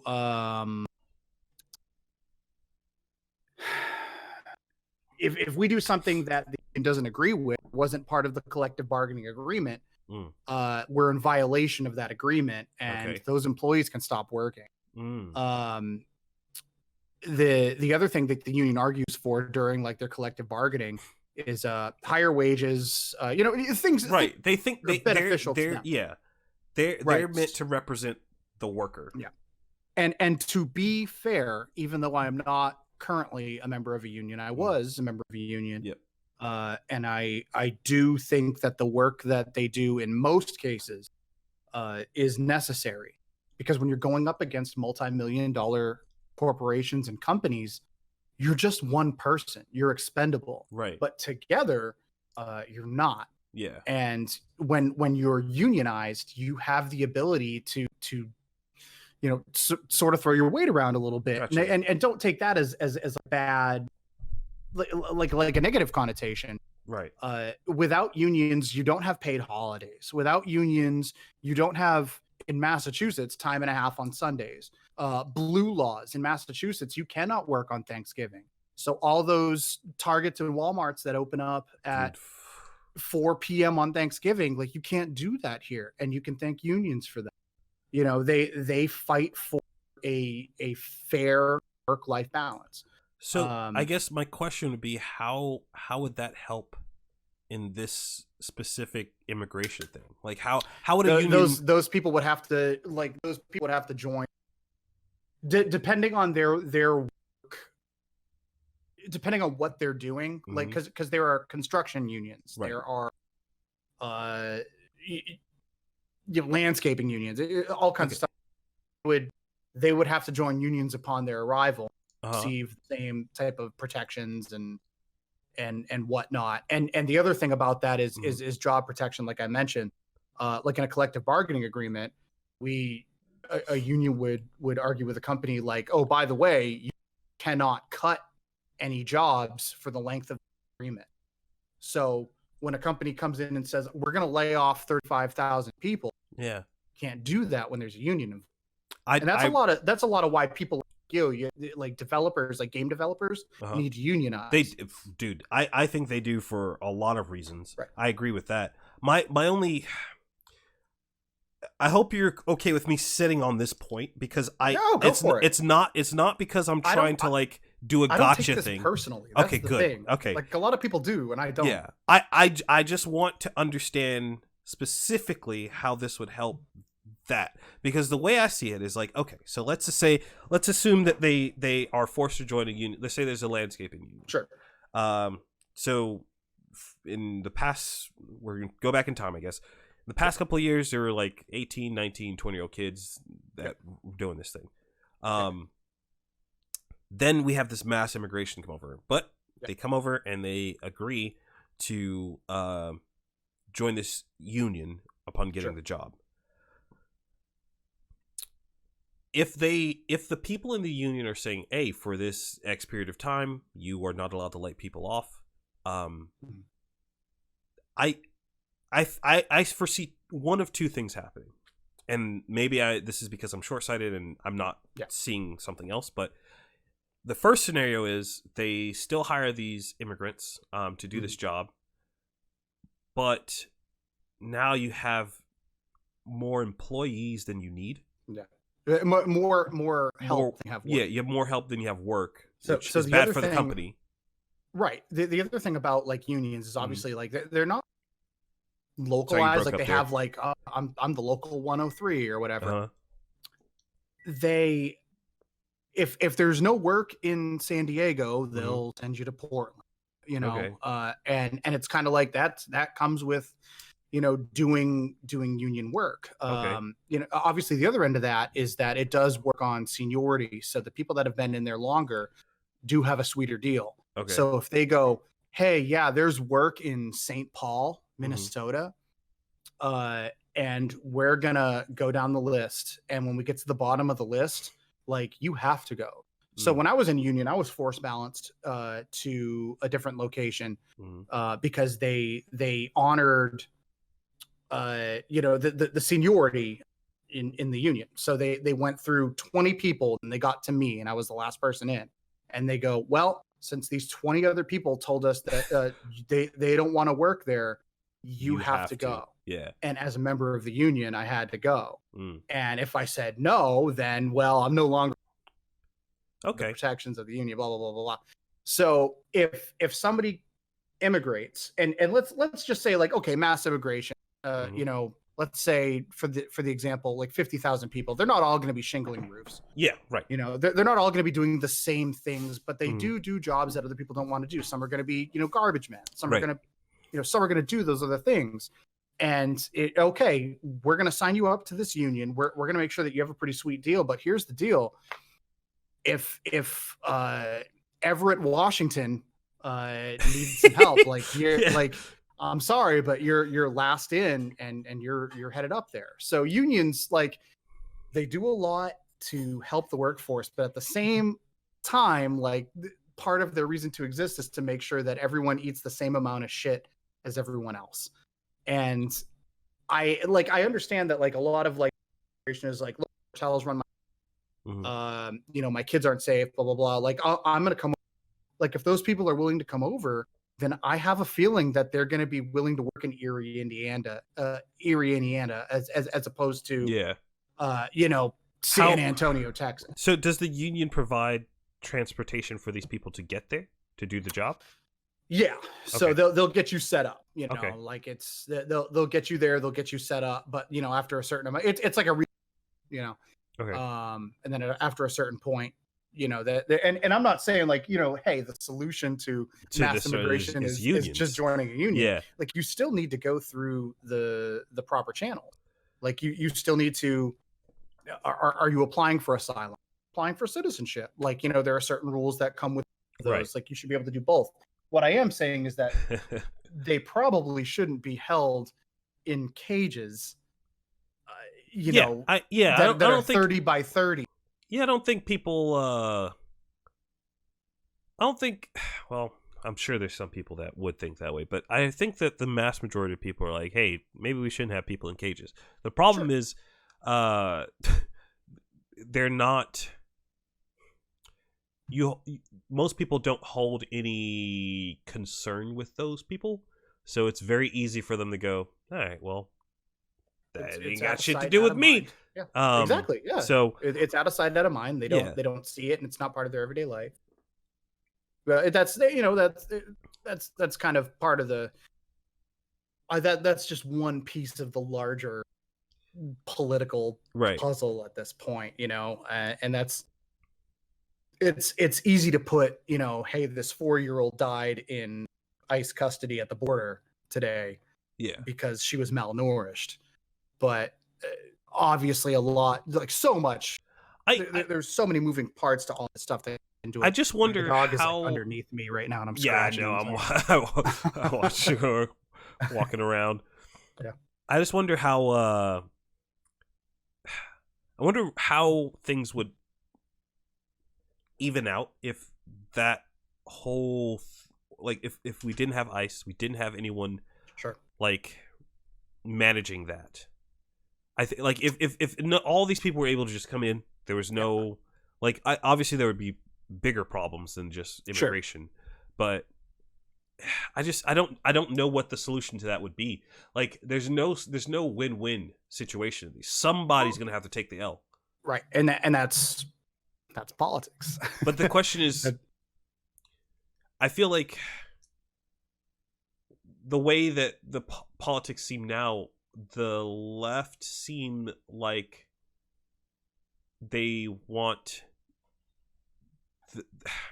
the people that they're supposed to be representing to take the L for that, whereas the right is putting that more so on the people that are trying to come in, and the question becomes who's right there. Well, it's because it's two different ideologies. I even think now, like phrasing it like the people they're supposed to represent, that's not the way I'm not trying to make it seem like they're the bad guys. I'm just saying that like one person's putting the blame here and the other person's putting the blame there. So it's two different ideologies, because you have on one hand,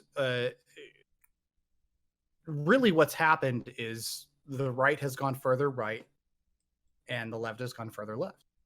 So, you hear about like socialist Democrats, like, wow, oh, they're terrible. Oh, she's a communist. The reality is like, okay, they are more about like, hey, we're a society and we should all be shouldering the burden together. And then I could talk about one of my personal friends who goes, I bought my house on my own. Yep. I don't want to have to pay for someone else. Yep. And I understand. I get that, like I pay taxes. Yeah. My tax things that, benefit me. And like I totally get that. At the same time, it's this pattern of repetition that people don't like pay attention to, where I lost my job in the last recession in 2007, 2008. I lost my job out of that. And I had to find another job and I had to come up with another solution. And that was under Bush. Yeah. And then a Democrat came in for 8 years, stabilized under it, and the economy started creating jobs, 100,000, 200,000, 300,000. And rolling into this current situation. Right.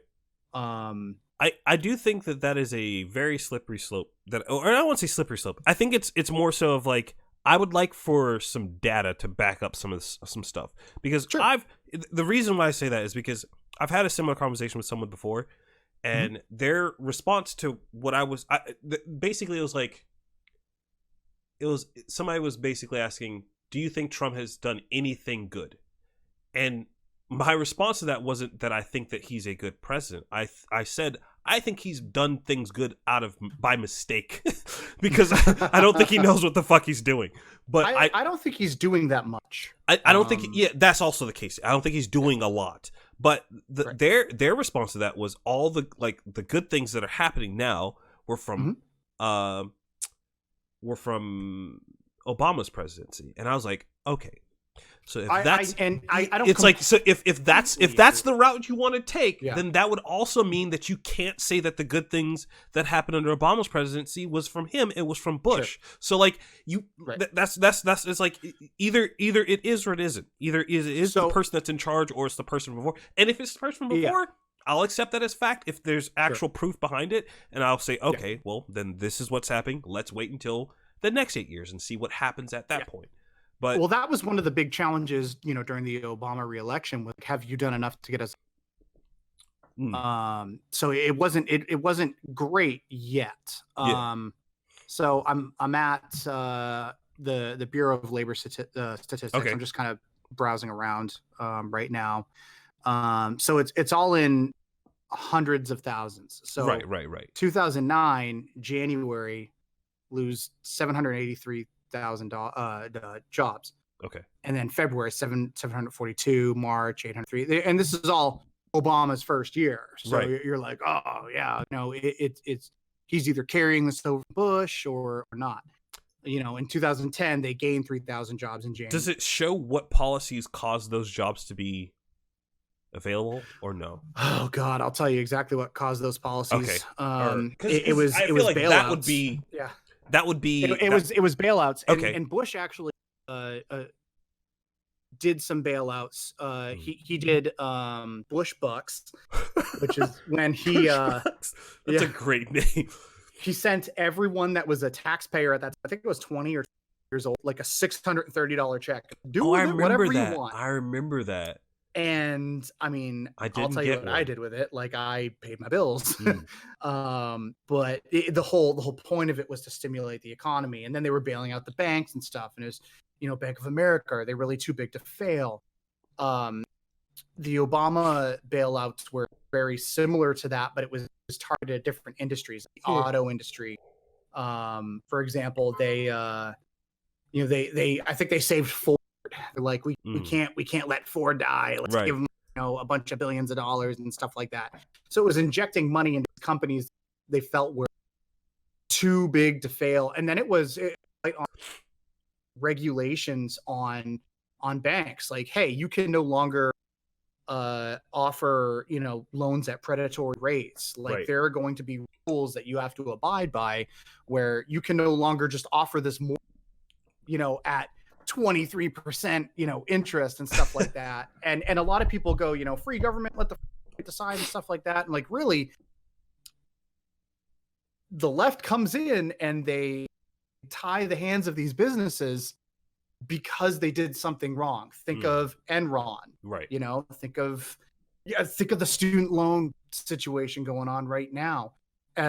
You ask somebody who went to college in the 80s, like, well, I pulled myself up by my bootstraps and I went to college. But it cost you $10. Yeah, yes, it cost like your 4-year education cost you $1,200. My 4-year education cost me $40,000. Yeah. So there's a very big difference here, because these industries, because that's what college is. I mean, hell, that's what the prison. They go unchecked. It's for profit, and they run wild, and that's what they're doing right now. I think a lot of what's going on with the economy right now is sort of, and I'm not saying this to be sour grapes. No, you're good. I think it's fool's gold, because a lot of people in the upper echelon of the economic tax brackets are doing really well. And I'm not really noticing much of a difference. And some of these people are willing to, and this is why I kind of like equated it to Scientology. Some of these people are looking at it and they're just like, I'm doing great. Yeah. Oh, by the way, like, my fucking car got and it's just like, you're not doing great, but you're not willing to admit it to yourself, because it's become such a zero-sum game.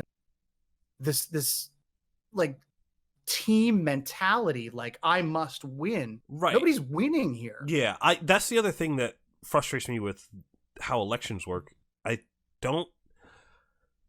I don't know if we still need a party system.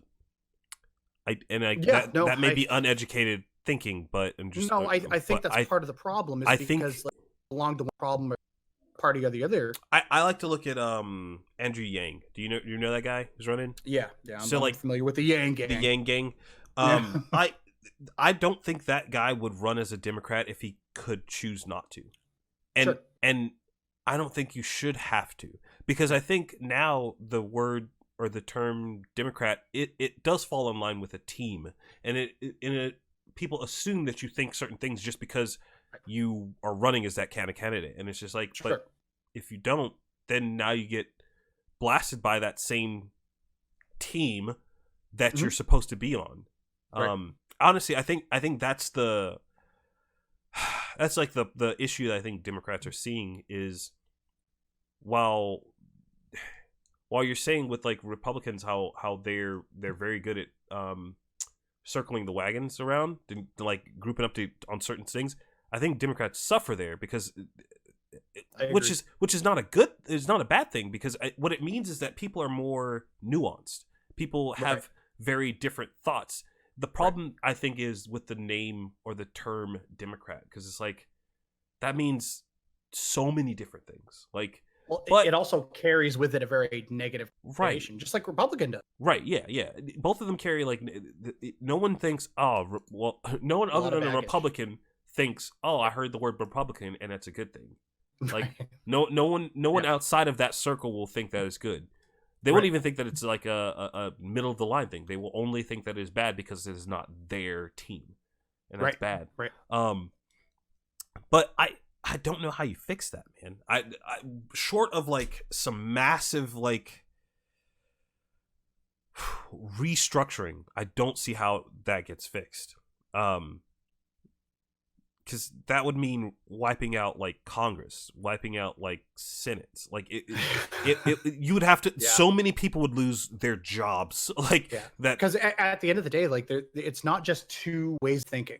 There are more than two ways of thinking, and I have some conservative views. I have some liberal views, and I just happen to align with these people right now because I fall more in line with them. But I completely agree. It's tough. Like, how do you fix that? I mean, you could start with the electoral college and all that stuff, but then you're talking about it's still just this two-party. Like, watch the impeachment trial right now. I'm probably gonna watch that before I go to sleep tonight. It's two different realities. It's just so bizarre.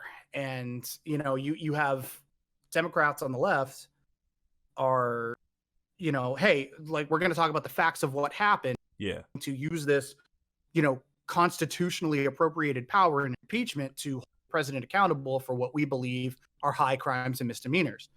And high crimes and misdemeanors doesn't mean like only the highest of crimes. No. High is in reference to the office of the president.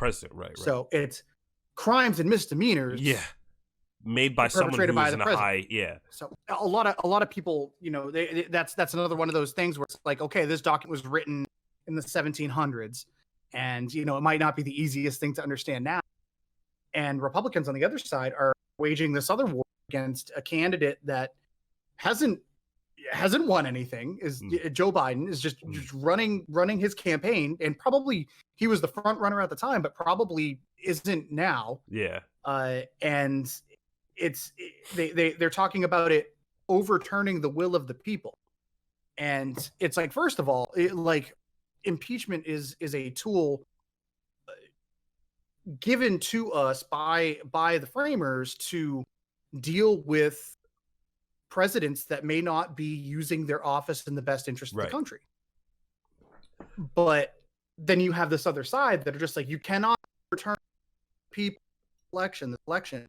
So what are we arguing exactly? Are you telling me that impeachment isn't legal? And if it isn't, then what do we have? Do we have, royalty? Do we have an oligarch? Well, I think it's a court case where one side is trying to use the rules or trying to appeal to, I guess in this case it would be egos.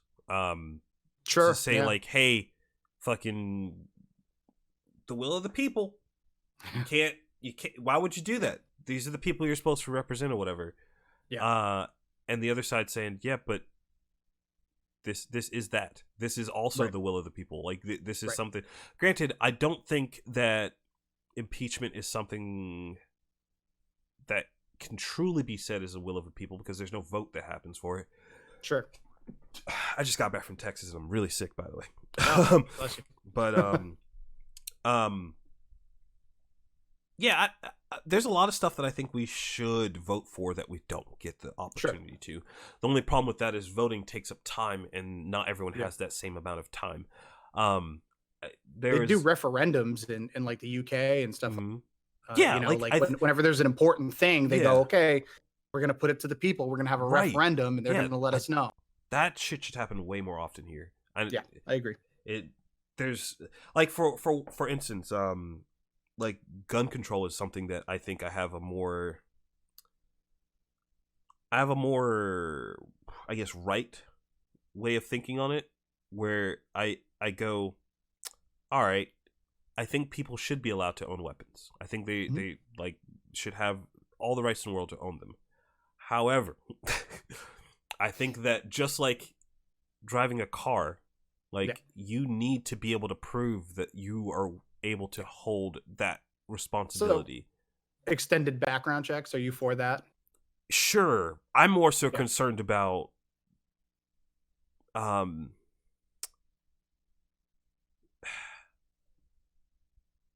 tests, not just like checks.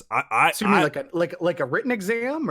Both, like driving. I'd want both. Yes, I would want both. I would want you to be able to tell me everything about that weapon, the basics of simple firearms, handguns, and simple semi-automatic rifles. Like you should be able to explain that to me before you own a gun. And god damn it, I hate the fact that the word semi-automatic has been like abused and neutered. Like it's just like, yeah, a pistol's also a semi-automatic weapon. Yeah. Like they say that shit for like weapons. There's just like for like anything that looks like an M4. Like it's just like, yeah, that's any gun that looks that way. But that's a tangent. But I think I think there's more that should be just as regulated as I think driving should be, because there's nothing in there's something in our Constitution that says, hey, you should be able to own these weapons. You should be able to protect yourself. But it doesn't mean that there should be caveats to that. We say, okay, well, you have a history of catching squirrels and cutting their tails off and releasing them back into the wild and videotaping and throwing it up on LiveLink. Maybe you're not stable enough to own a weapon. Or maybe you have 3 charges of like abusing your mother or whatever. And maybe you shouldn't be allowed to have a weapon. I agree. It's just like it's stuff like that. And the problem with that though is I guess the other argument is those laws or those caveats have to be very strict, and they can't move. They once they're set in stone, they need to be pretty set in stone. I'm sure that they'll need to be moved over in the future because we're going to evolve as a species, and there's going to be things that like will change what is appropriate and not. But I think for the start point, it's like, hey, do you have a history? Do you have a drug habit? Do you have like? There's so many things that I feel like aren't being checked for. I think they're just checking for like violent crimes, and I'm like, well, that's not going to tell you the full story. I don't even know if they're looking for that. No shit. I mean, that's the funny part is like, what would I tell you? You know, gun. I wouldn't even say gun control. I would just say like extended background check legislation bills sitting on the desk of the Senate Majority Whip, but he refuses to take it up, along with another couple hundred pieces of legislation that have been passed off to him, because it was passed off to him from a Democratic House, and he's the Senate Majority Whip. Somebody once told me that the most powerful person in this nation is the Senate Majority Whip, Mitch McConnell, because he has the complete control to set the calendar for the Senate. And he can decide to take up any bill that comes from the House or not take it up. So if he decides that it's not in line with his political leanings and it passes with bipartisan support in the House, but he decides, you know what, the NRA is giving me a lot of money. I'm you know what, I'm gonna leave this one in the back. I don't think any organization company, organization, nonprofits, I don't give a shit. You don't get to donate to campaigns. Period. I agree. Like I agree. at all. Like Campaign it should only come finance from reform. personal things, and even then is dangerous because you need to figure out who those people are and where exactly that money is coming from. Sure. That money needs to be the most like, dude. I if it was possible, I'd rather have money for campaigns only come through Bitcoin because I want to know where exactly that money came from. Show me the ledger. Show me the fucking ledger. I don't want companies and organizations having their interest paid into any politician. Well, you find out that a lot of, and here we go, conspiracy theorists fucking Photoshop the fucking space behind me. But this is proven, and it's in like public reports now that Russians donated to the NRA by the millions, by the hundreds of millions, and then the NRA donated to Republican campaigns by the hundreds of millions. And it's like, okay, so that money is coming indirectly from an international source, right? You know, and you don't think that they got an extra grind? That they got an agenda? But they don't care because the money's coming in. Yeah, that's grimy and dirty. But I think it's equally as grimy and dirty when it comes from businesses as well, which I think is I agree. Another problem because they have an agenda too. Yeah, like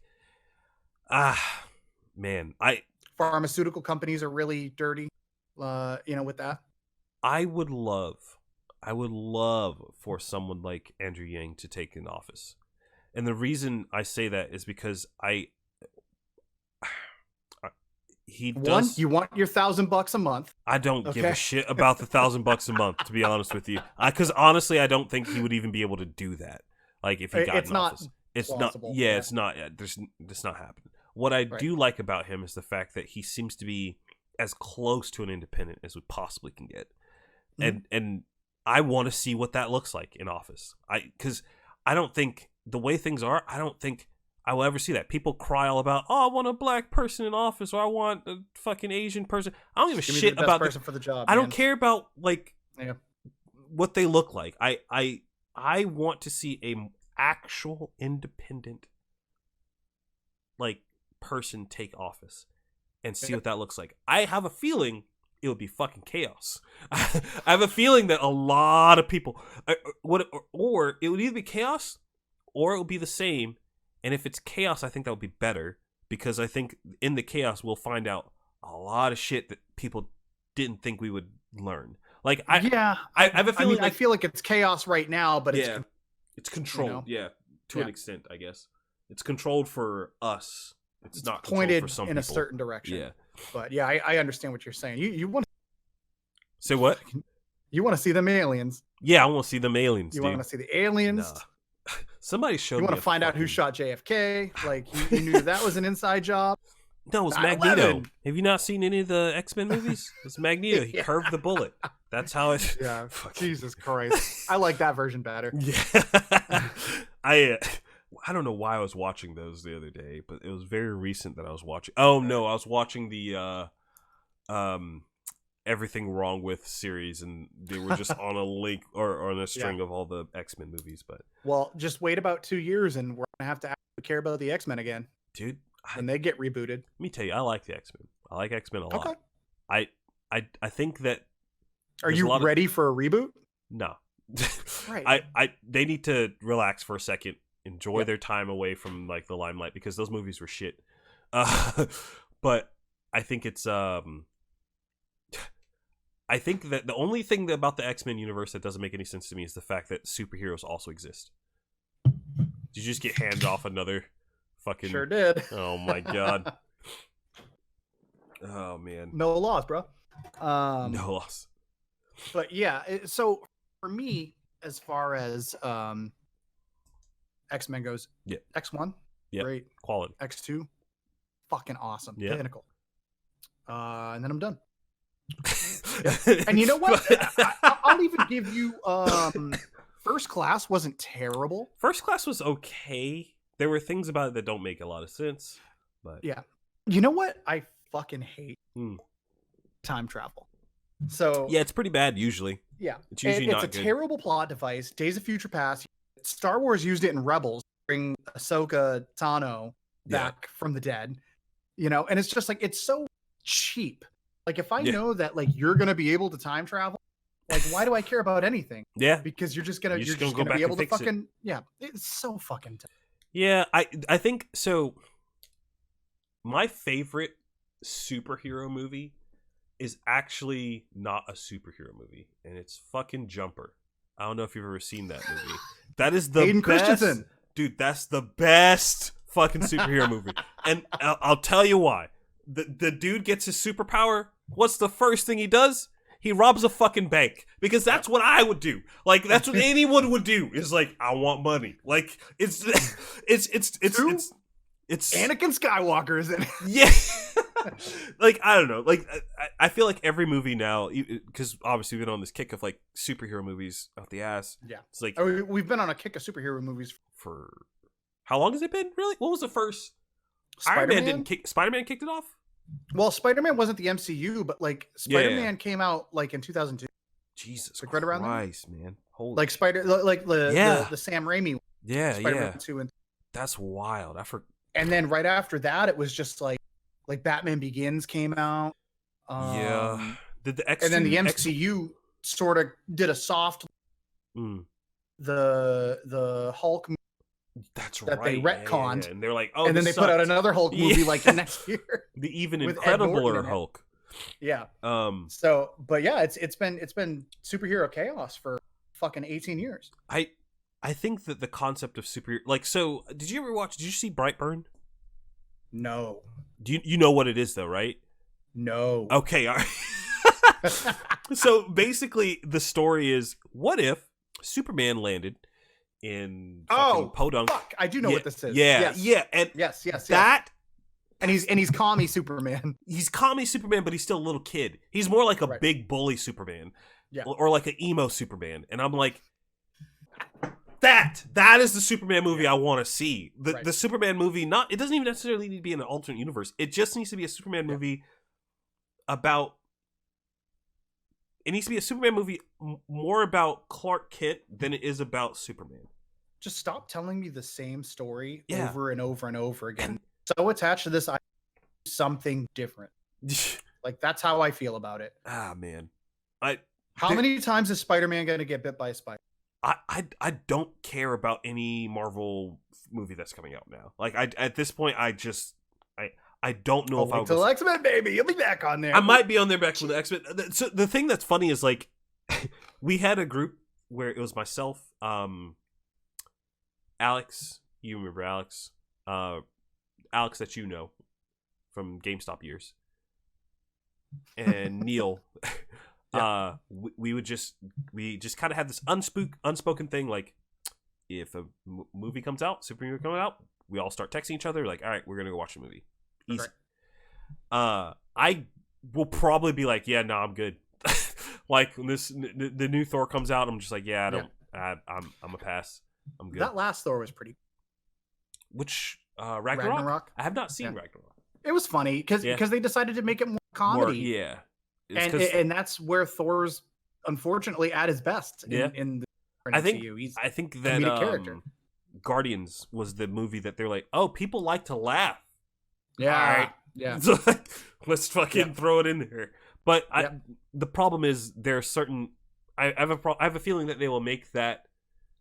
They'll do that too often and then run into the is that the Last Jedi problem? Yeah, where it's just like. Oh, where the movie starts with a "your mom" joke? Yeah, it's just like jokes and jokes and jokes. Like and before you know it, you've got fucking Tony Hawk's American Wasteland. Yeah. Like, you've got Guitar Hero Aerosmith. It's just like, why? What are we doing? Like, there's the whole thing with the projection at the end of that, where he's like dusting off his shoulder or dusting off his shoulder. I'm like, what are we doing right now? Okay. Like, I don't know. That movie. I don't think it's as bad as people say it was. But... and I'll show you the fucking receipts, man. Okay. I one night, me and my friend Andy we're all fucking drunk and just yelling at each other about this. And I rewrote the entire movie. It's all there. I rewrote the fucking movie. Does it include Rey and Kylo working together? You know what? It might. But I'll tell you what it doesn't include. Nobody has a relationship with a ship. And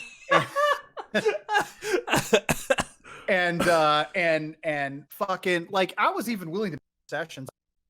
Kill Luke. Let's kill Luke, dude. Yeah. He shouldn't die because he's tired. Yeah. Like, let's go, you know? Just it always comes back to that fucking movie for some reason. Oh man. I don't think I like Star Wars the same way that most Star Wars fans do. Sure. And the funny part about that is most Star Wars fans don't like Star Wars. That's fair. That's like most like nerdy things. Yeah. It's like wrestling fans. Yeah. Oh, dude. Wrestling fans hate wrestling more than anybody. I wish I could get into wrestling. I just there's a barrier there for me that is just like the suspension of is that the term? Suspension of disbelief? Yeah. Whatever that. It's just forever gone. Yeah.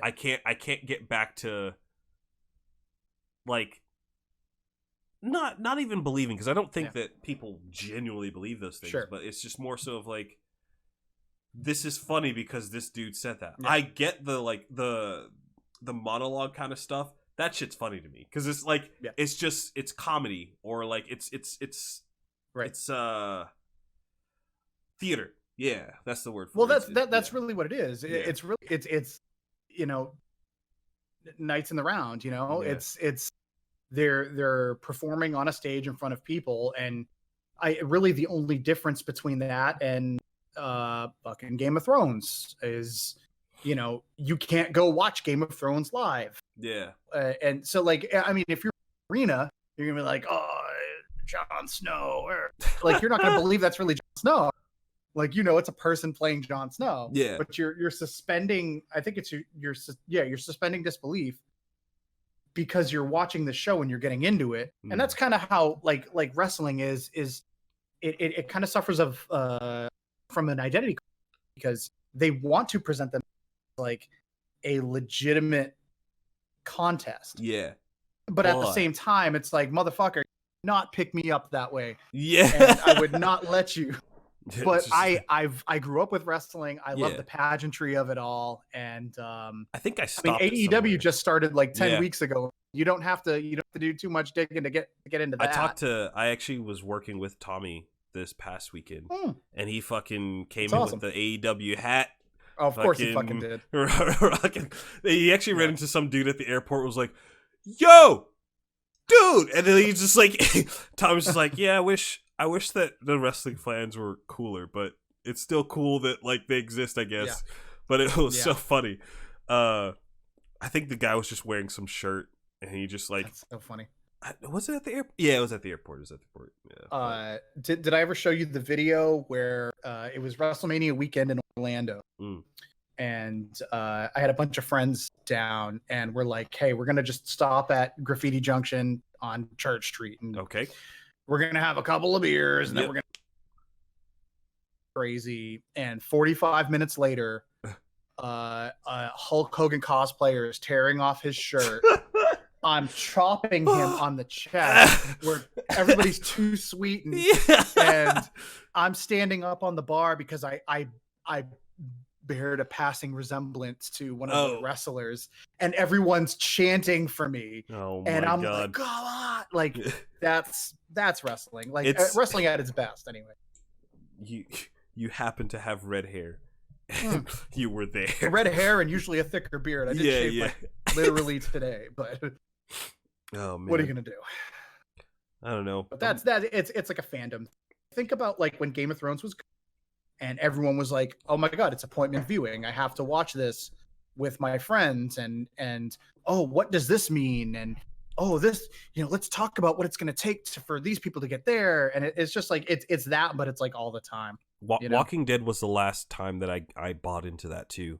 I was like super invested in the first season. Second season comes out, and I'm just like, I don't care anymore. They stayed at that fucking farm, ever. And then by the time that was kind of coming to people like, but Game of Thrones is here now. I was like, peace. I'm out. I'm gonna go fucking play Call of Duty or some shit. I came very late to Game of Thrones. I didn't watch that series until I moved back to Boston, and I caught the bug, and then that last season came. Just and it was just like you wrote this with your toes. Like, like there are entire episodes in a finale season that don't have dialogue. Like, Jesus. And I'm exaggerating a little bit, but not much. You know. That was just clearly like, hey, we probably should finish this thing. Well, they had that deal for Star Wars. Yeah. And they're like, let's go fucking make Star Wars. And then the reactions to that season came out, and Disney was like, you're not fucking making Star Wars. We just dealt with Ryan Johnson. We're not doing like, this. No, we're good. We're good. Nope. And now they're off to do whatever fucking Netflix project they want. But hey, you know, whatever. In the for the sake of time and for the sake of old times, I wanted to bring up some recent gaming goodies. This is gonna be great. Get them good old. This ain't a lightning round, is it? Good old Mark Money hot takes. So I'll save that one for last. So the Elder Scrolls Legends thing. I don't know. Have you seen that with like Bethesda and what they're doing with that? Which one? So the fact that it just doesn't exist. Well, they pulled the plug on it, right? Yeah, I did see that. Yeah. So I saw that and rejoiced because I got tired of seeing so many different card games pop out of the fucking ether. Because they all sucked. They were all bad, including Legends. Over the course of a year, they fucking crawled out of the dude. Eternal Artifact. An infestation of card games. They're all bad. What happened to that Witcher one? What was that one? Gwent. That shit's gonna be shut down. They probably have already silently just like fucking canned that thing. Fuck out of here, dude. We don't need a million card game. Card games are inherently flawed, and they are bad because they are luck based, and luck based games suck. But my deck. Fuck you. You would know better than anyone. I grind the hell out of Hearthstone, man, and then even that I don't bother playing that anymore. I have Magic Arena installed on my computer, and I play that more than I think any card game. But even saying that is not fair. I will literally log on to that thing at the beginning of the month, play 3 games, get pissed off, and then not play it until next month. That is my experience with Magic right now. And I don't know. I didn't know if you saw that or had any thoughts on it. I mean, I did, but it was just like, you know, like easy come, easy go, baby. All right. Well, then I'm gonna move on to my favorite. Your favorite game. Your favorite game has raised $2.5 billion. I think it's like that. I'm gonna look up the exact numbers, but I think it's something absurd. Like, it's like more than the GDP of like many. How much? Oh shit! I don't know. I want to see exactly how much you have raised. I don't want to see your fucking roadmap. I don't care about your road. $250 million. You ready for that game to come out, Mark? Dude, you had to have backed it. You didn't buy a spaceship for $3K? You didn't want to buy... It ain't coming out. It ain't coming out. It's not... So, the thing is, I do think it is going to come out, though. I just think that by the time it comes out, like, no one will know and no one will care. Like, didn't Mark Hamill do some VO work for that? Yeah. That's where that $50 million went. That's where that is. So my question is like, I mean, and I guess it might be a little bit skewed in recent years, but how many games have a 9-digit budget? They don't. Because I remember when the Old Republic was in development, it was a big deal. They're like, yo, this thing cost EA 9 digits. Like, this thing cannot fail. I'm curious to see. It did, but... Yeah, it did. All right. Okay. All right, well, there's not been many, but the ones that are up there are pretty substantial. So, starting from the top... Actually, this isn't even in order. What the fuck? All right, Who whatever. would make a list and not put it in order? Yeah, I don't. They started with Call of Duty Modern Warfare 3, which had a $250 million budget, which is wild. Grand Theft Auto 5, however, has a $265 million budget. That was worth every penny. Yeah, that game was fucking, and it's still a juggernaut. I haven't hopped into it recently, but there's still so much GTA stuff going on. It's still a number one seller. Like every time I pop onto top 10, it's insane. It's wild. And then third place goes to The Old Republic, 200 million. Yeah. Destiny's got they're not in. Why would you not put? So are they not including like crowdfunders or? Let me see. Because let's be fair. Like Star Citizen is up there. Like how I just don't. How much of it was crowdfunded? Like all of it? Yeah, all of it. That's the problem. That's the fucking idiots. That's the wild thing is that there's no money coming from any publisher for that game. It's just people throwing money at the game. But I think the way that they did it is so funny because it's like hold on. Oh shit. Okay. So the way they did it is wild to me because they did it through people buying shit in the game. It's like, hey, we made a spaceship. Not out yet. Yeah, like so it was like, hey, we made a spaceship. See this picture of the spaceship? You want the spaceship? That'll be $2,000. And people were like, Jesus. Yeah, I want that ship. And they paid. It's crazy. Like that's kind of the EVE Online. Like, yeah. And I'm just like, what happens if that ship blows up? You're out $2,000. That's my favorite. Like that's one of my favorite things to look at on YouTube. Oh, dude, the EVE Online shit. Yeah. Oh. So beautiful. It's just like, well, I got divorced to buy this ship. It's like now it's gone. I have a buddy of mine that actually plays that game, and he's like, yeah, you guys should hop into it. And I'm like, I played it once with Geo, and I think we both collectively went, yeah, no, I'm a pass, bud. It's like, no, but it's really free if you grind and get the credits and you can buy for your. I'm like, nah, I'm good, man. So how many years has Star Citizen been in development? That's like, probably how many question. Years before it's had an official? Let's see. Because I know I've seen it at least like 6 like PAX. Which, by the way, this PAX is in February, and I'm pissed. Like that's way too cold. Why is it in February? I don't know. I think there's some kind of conflict with the convention center, and they're like, yeah, we'll squeeze it in at the end of February. And I'm Jesus. That sucks. At the end of February, though? Yeah. It's still extremely cold. So your boy's making a little bit more money now, so I might be able to make it to that. I might try to make that, swing that. You should. Yeah. We'll make it a party. They don't have tickets and shit on sale yet, like, right? Yeah, tickets are on sale, but like it hasn't sold out. So okay. They do 4 days now. I just worked an event in Texas where I got paid a decent amount of money to shoot some stuff. So I'm probably just going to use that money. I was in Galveston. Oh, cool. But I said, oh, cool. Like I know where that is, but it's like the island of Texas, basically. Like it's weird. It looks like Florida, but it's Texas. Really? Yes. Okay. There's like palm trees and shit everywhere. Like it's like an hour out from Houston. Is it? So it's on the Gulf? Or? Yeah. It's like on the Gulf there.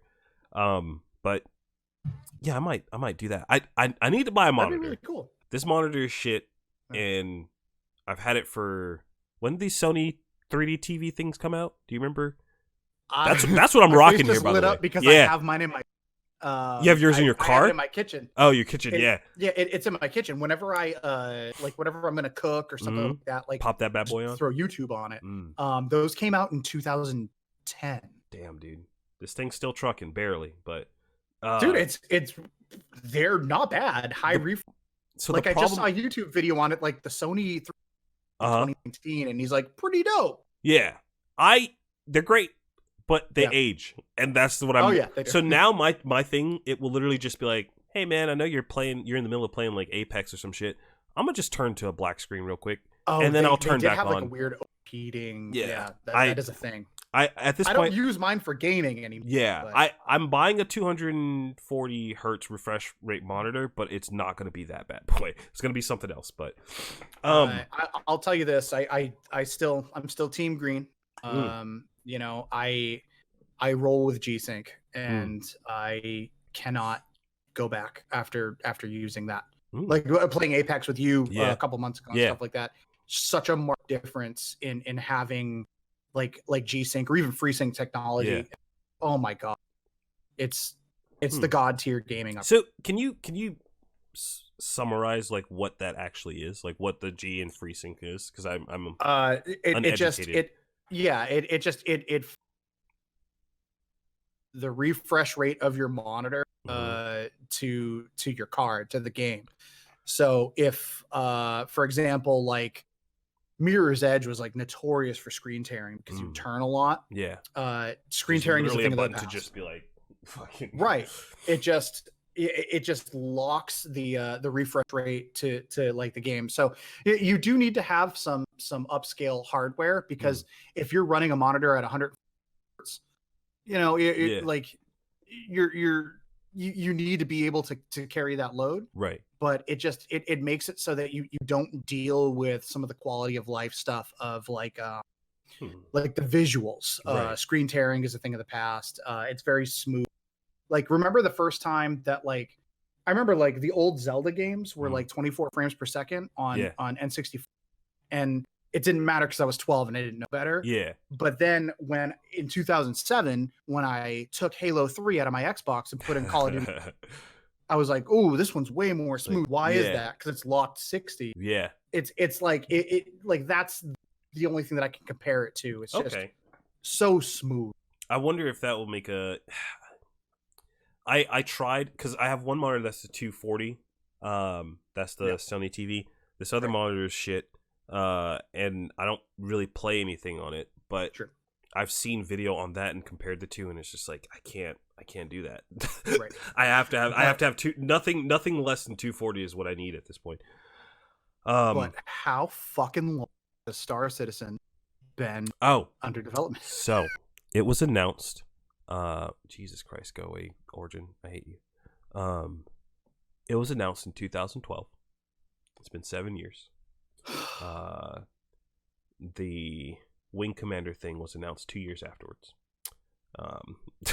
So this game has been around since 2012 and has made $250 million and no release date in sight whatsoever. That is the greatest con of our time.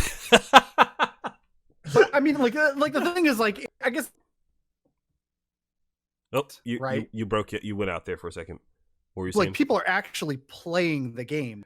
So that's the weird thing. If you go to Twitch, it's your reaction. Oh my god! Like it's like people are playing the game, but it's not the game. It's like some weird bastard version of the game that's just like them walking around in a bay or flying from one point to one point. Sounds like y'all missed the window. Yeah. I just, my thing with this game is I really, really want it to come out. I also want it to be good, but that ain't happening. Like, I don't see them making this game successfully at this point. I think I will eat shit on very few things. I'm a very proud guy, but one is Fortnite. Okay, that became a cultural flash, dude. Like, I will eat shit on Fortnite. I hate that game. I will eat shit on No Man's Sky. That ended up becoming a pretty solid game. I get sick as fuck when I try to play it. Yeah, but that game also didn't become a solid game until what, like 3 years after it came out? It took a couple years. So, I mean, you know what? Take that shit out of me. I will not, under any circumstance, eat shit on Star Citizen. That game will never come out. Ever. And the people that spend money on it are dum-dums. They're dum-dums. It's so, oh man. So I'm looking at the page of Star Citizen on Twitch right now. The first dude is actually not playing the game. He's looking at assets from the game. The second dude is playing the game, but how many viewers? So number one guy is 266 viewers. The total viewer count for Star Citizen is 784 viewers. Oh, 23 skidoo. Yeah, they're going somewhere, man. The number two guy behind him is at 89. So there's that. but it's just there's something about this game that like they can't deliver on any of the promises that they've made because the promises that they've made don't exist. Like the technology for that shit just doesn't it doesn't, we can't do it. You know what would regain my respect for this entire team? If they come out, Star Citizen never comes out, and they come out and they go, coming soon, Star Citizen 2. Ooh. And 2 comes out and 1 never does. Dude, I want that. I will. So you know what? I'll bad. be like, God damn it. God, that would be perfect. I need that to happen. Oh my god, I'd be so in on that. That's like almost what Destiny 2 was for me. They were just like, what is not to go off on another tangent, Yeah, what yeah. is Bungie gonna make games still? They don't have control over Destiny 2? Yeah. Thought they did, right? No, I they're don't think they pretty sure they do because they left the whole Activision deal. That's why. They're no longer a part Yeah. of Activision. They're independent. So they. But are they going to go back to Microsoft? Are they going to do Halo? I think they're Like just what? going to stick to themselves and just focus on Destiny and maybe make one other game before they go out of business. Because nobody's playing that game, dude. Oh my god! No, you're not wrong. Every time I look at Destiny, I'm just like, you're just worse Warframe. Like, yeah. Oh, you have been dude, on Warframe's dick since day one. Even Warframe, I haven't been playing recently, but I will sit here to this day and tell you that game is way better than Destiny. Like, right. leaps and bounds better than Destiny. But yeah. I don't know. People like what they like. And you know what? The Game Awards are this week, and there will probably be like a segment where they go, coming soon to Warframe. Oh, dude, it's 100% happening. So have you seen that new shit that they're rolling out? Actually, yeah, they released it pretty. No, they had to been a lot more recently because I was foaming at the mouth when I saw it and fucking lost my shit. I'm jumping back in. Yeah, dude. So they were like, hey, you guys like Star Trek? Let's just do Star Trek. Where like you can get a big ship that can be manned by like 4 to 6 players. Really? And everyone has their different jobs. Like you have people on guns, you have somebody who's manning the systems and shields and shit. You have the pilot who's like flying it, and you fucking actually go into space and you actually fly around and you actually have space battles. And I was like, so dope. I was like, that's dope. And then in that same thing, they were like, yeah, you guys think that's dope? How about what if I allowed you to hop out of your spaceship, put on your arc wings so that you can fly in space, jump on another fucking dude's ship, kill the pilot, take their ship GTA style, and fucking do. I was like, this is the most insane shit. I was like, yeah, I'm in. I'm fucking playing Warframe again. Holy shit. So they just released the patch today. Yeah. So they released the patch last week that allows you to start building the ship, and that's usually like Warframe shit, where like you can customize the ship. It's not like set like templates. You can build. No, yeah, you can level up and customize the weapons. You can. The other cool thing that they had on there was the fact that you can hire and fire your crew that's on the ship. So like the NPC AI crew, you can hire and fire them based off of their stats and shit. I was like, this is the dopest shit ever. Like, I think once that update fully comes out, like, I don't see how they don't overtake Destiny. Oh my god, that is like, so cool. I was just like, holy shit, I'm buying it. I don't care how much. I cut glass with my nipples right now. It was just it was so seamless. Like, they showed one of the missions was they were on a ship. They were trying to get to this bigger freighter like thing, and one of the people on your ship hops out, and they showed in like lifetime. It was like they had a few glitches because it was still in like super alpha when they were showing it off. Hops out of the ship, flies onto the enemy like big ship, and then they go in there, find the core of that ship, they scan it so that the person on the main ship can see it in the ship, and then that person who's in system drops down to the main gun underneath the they call them rail jacks, underneath the rail jack.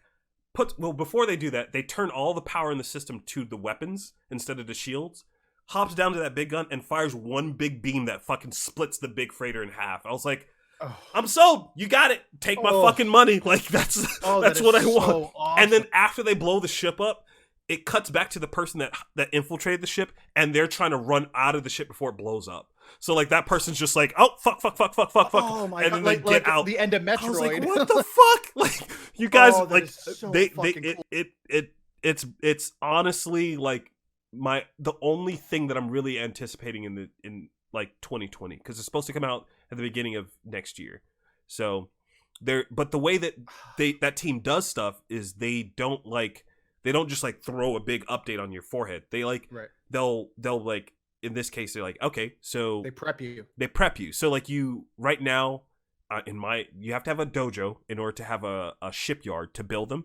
I just built my dojo and I just built my shipyard, and then now they rolled out the update where you can actually start building your railjack, and then the next update that comes out in the beginning of 2020 will have it so that all those missions open up for you on the I love how it's a process. I was like, God damn it. Like, I need it. That is so cool. I need it. Dude. I cannot wait for that game to come out, or that part of the game to come out. Update, yeah. And that's really what the industry is now, man. Like you hit on something and you just support it. I that's the thing that frustrates me with Ubisoft right now is Rainbow Six Siege is huge, right? But their Ghost Recon games have been ass, and it's mostly been ass because they just abandon them, and they don't do that with any other game. Just Ghost Recon, they just abandon it, and I hate it. There's an expectation right now, like if you're going to invest in a game, there's going to be post-launch support. Yeah, and remember when Wildlands was coming out, I was like, I am so fucking hyped for this game, and it just, dude, I grinded the PvP in that game so hard when it released, and I was like, this shit is dope.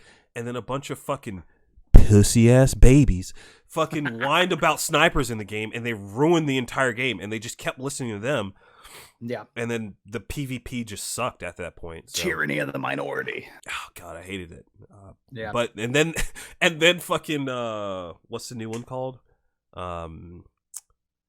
Ghost Recon. What was it just came out not that long ago. Yeah, I watched a few streams of it. I didn't buy it because I knew it's bad, dude. Yeah. I can't even remember his name. That's really bad. But, all I know is I watched a video of like you can go kill. It's John Bernthal, right? Mm-hmm. Like it's like you can go kill him immediately. Yeah. If you can survive, it's kind of like Breath of the Wild. Yeah. And I saw that and I was like, all right. Yeah, I'm good. I'm good. But I don't know. That Warframe Game of the Year 2020. It's my vote. Game of the Year 2020 launched in 2013. Probably older than that. I remember when that game first came out and it sucked. I remember playing on PS4. When PS4 came out, it was like this is the launch game. Yeah, the 5 PS4 launch games and fucking Warframe. Dude, I actually have fucking one of the launch games.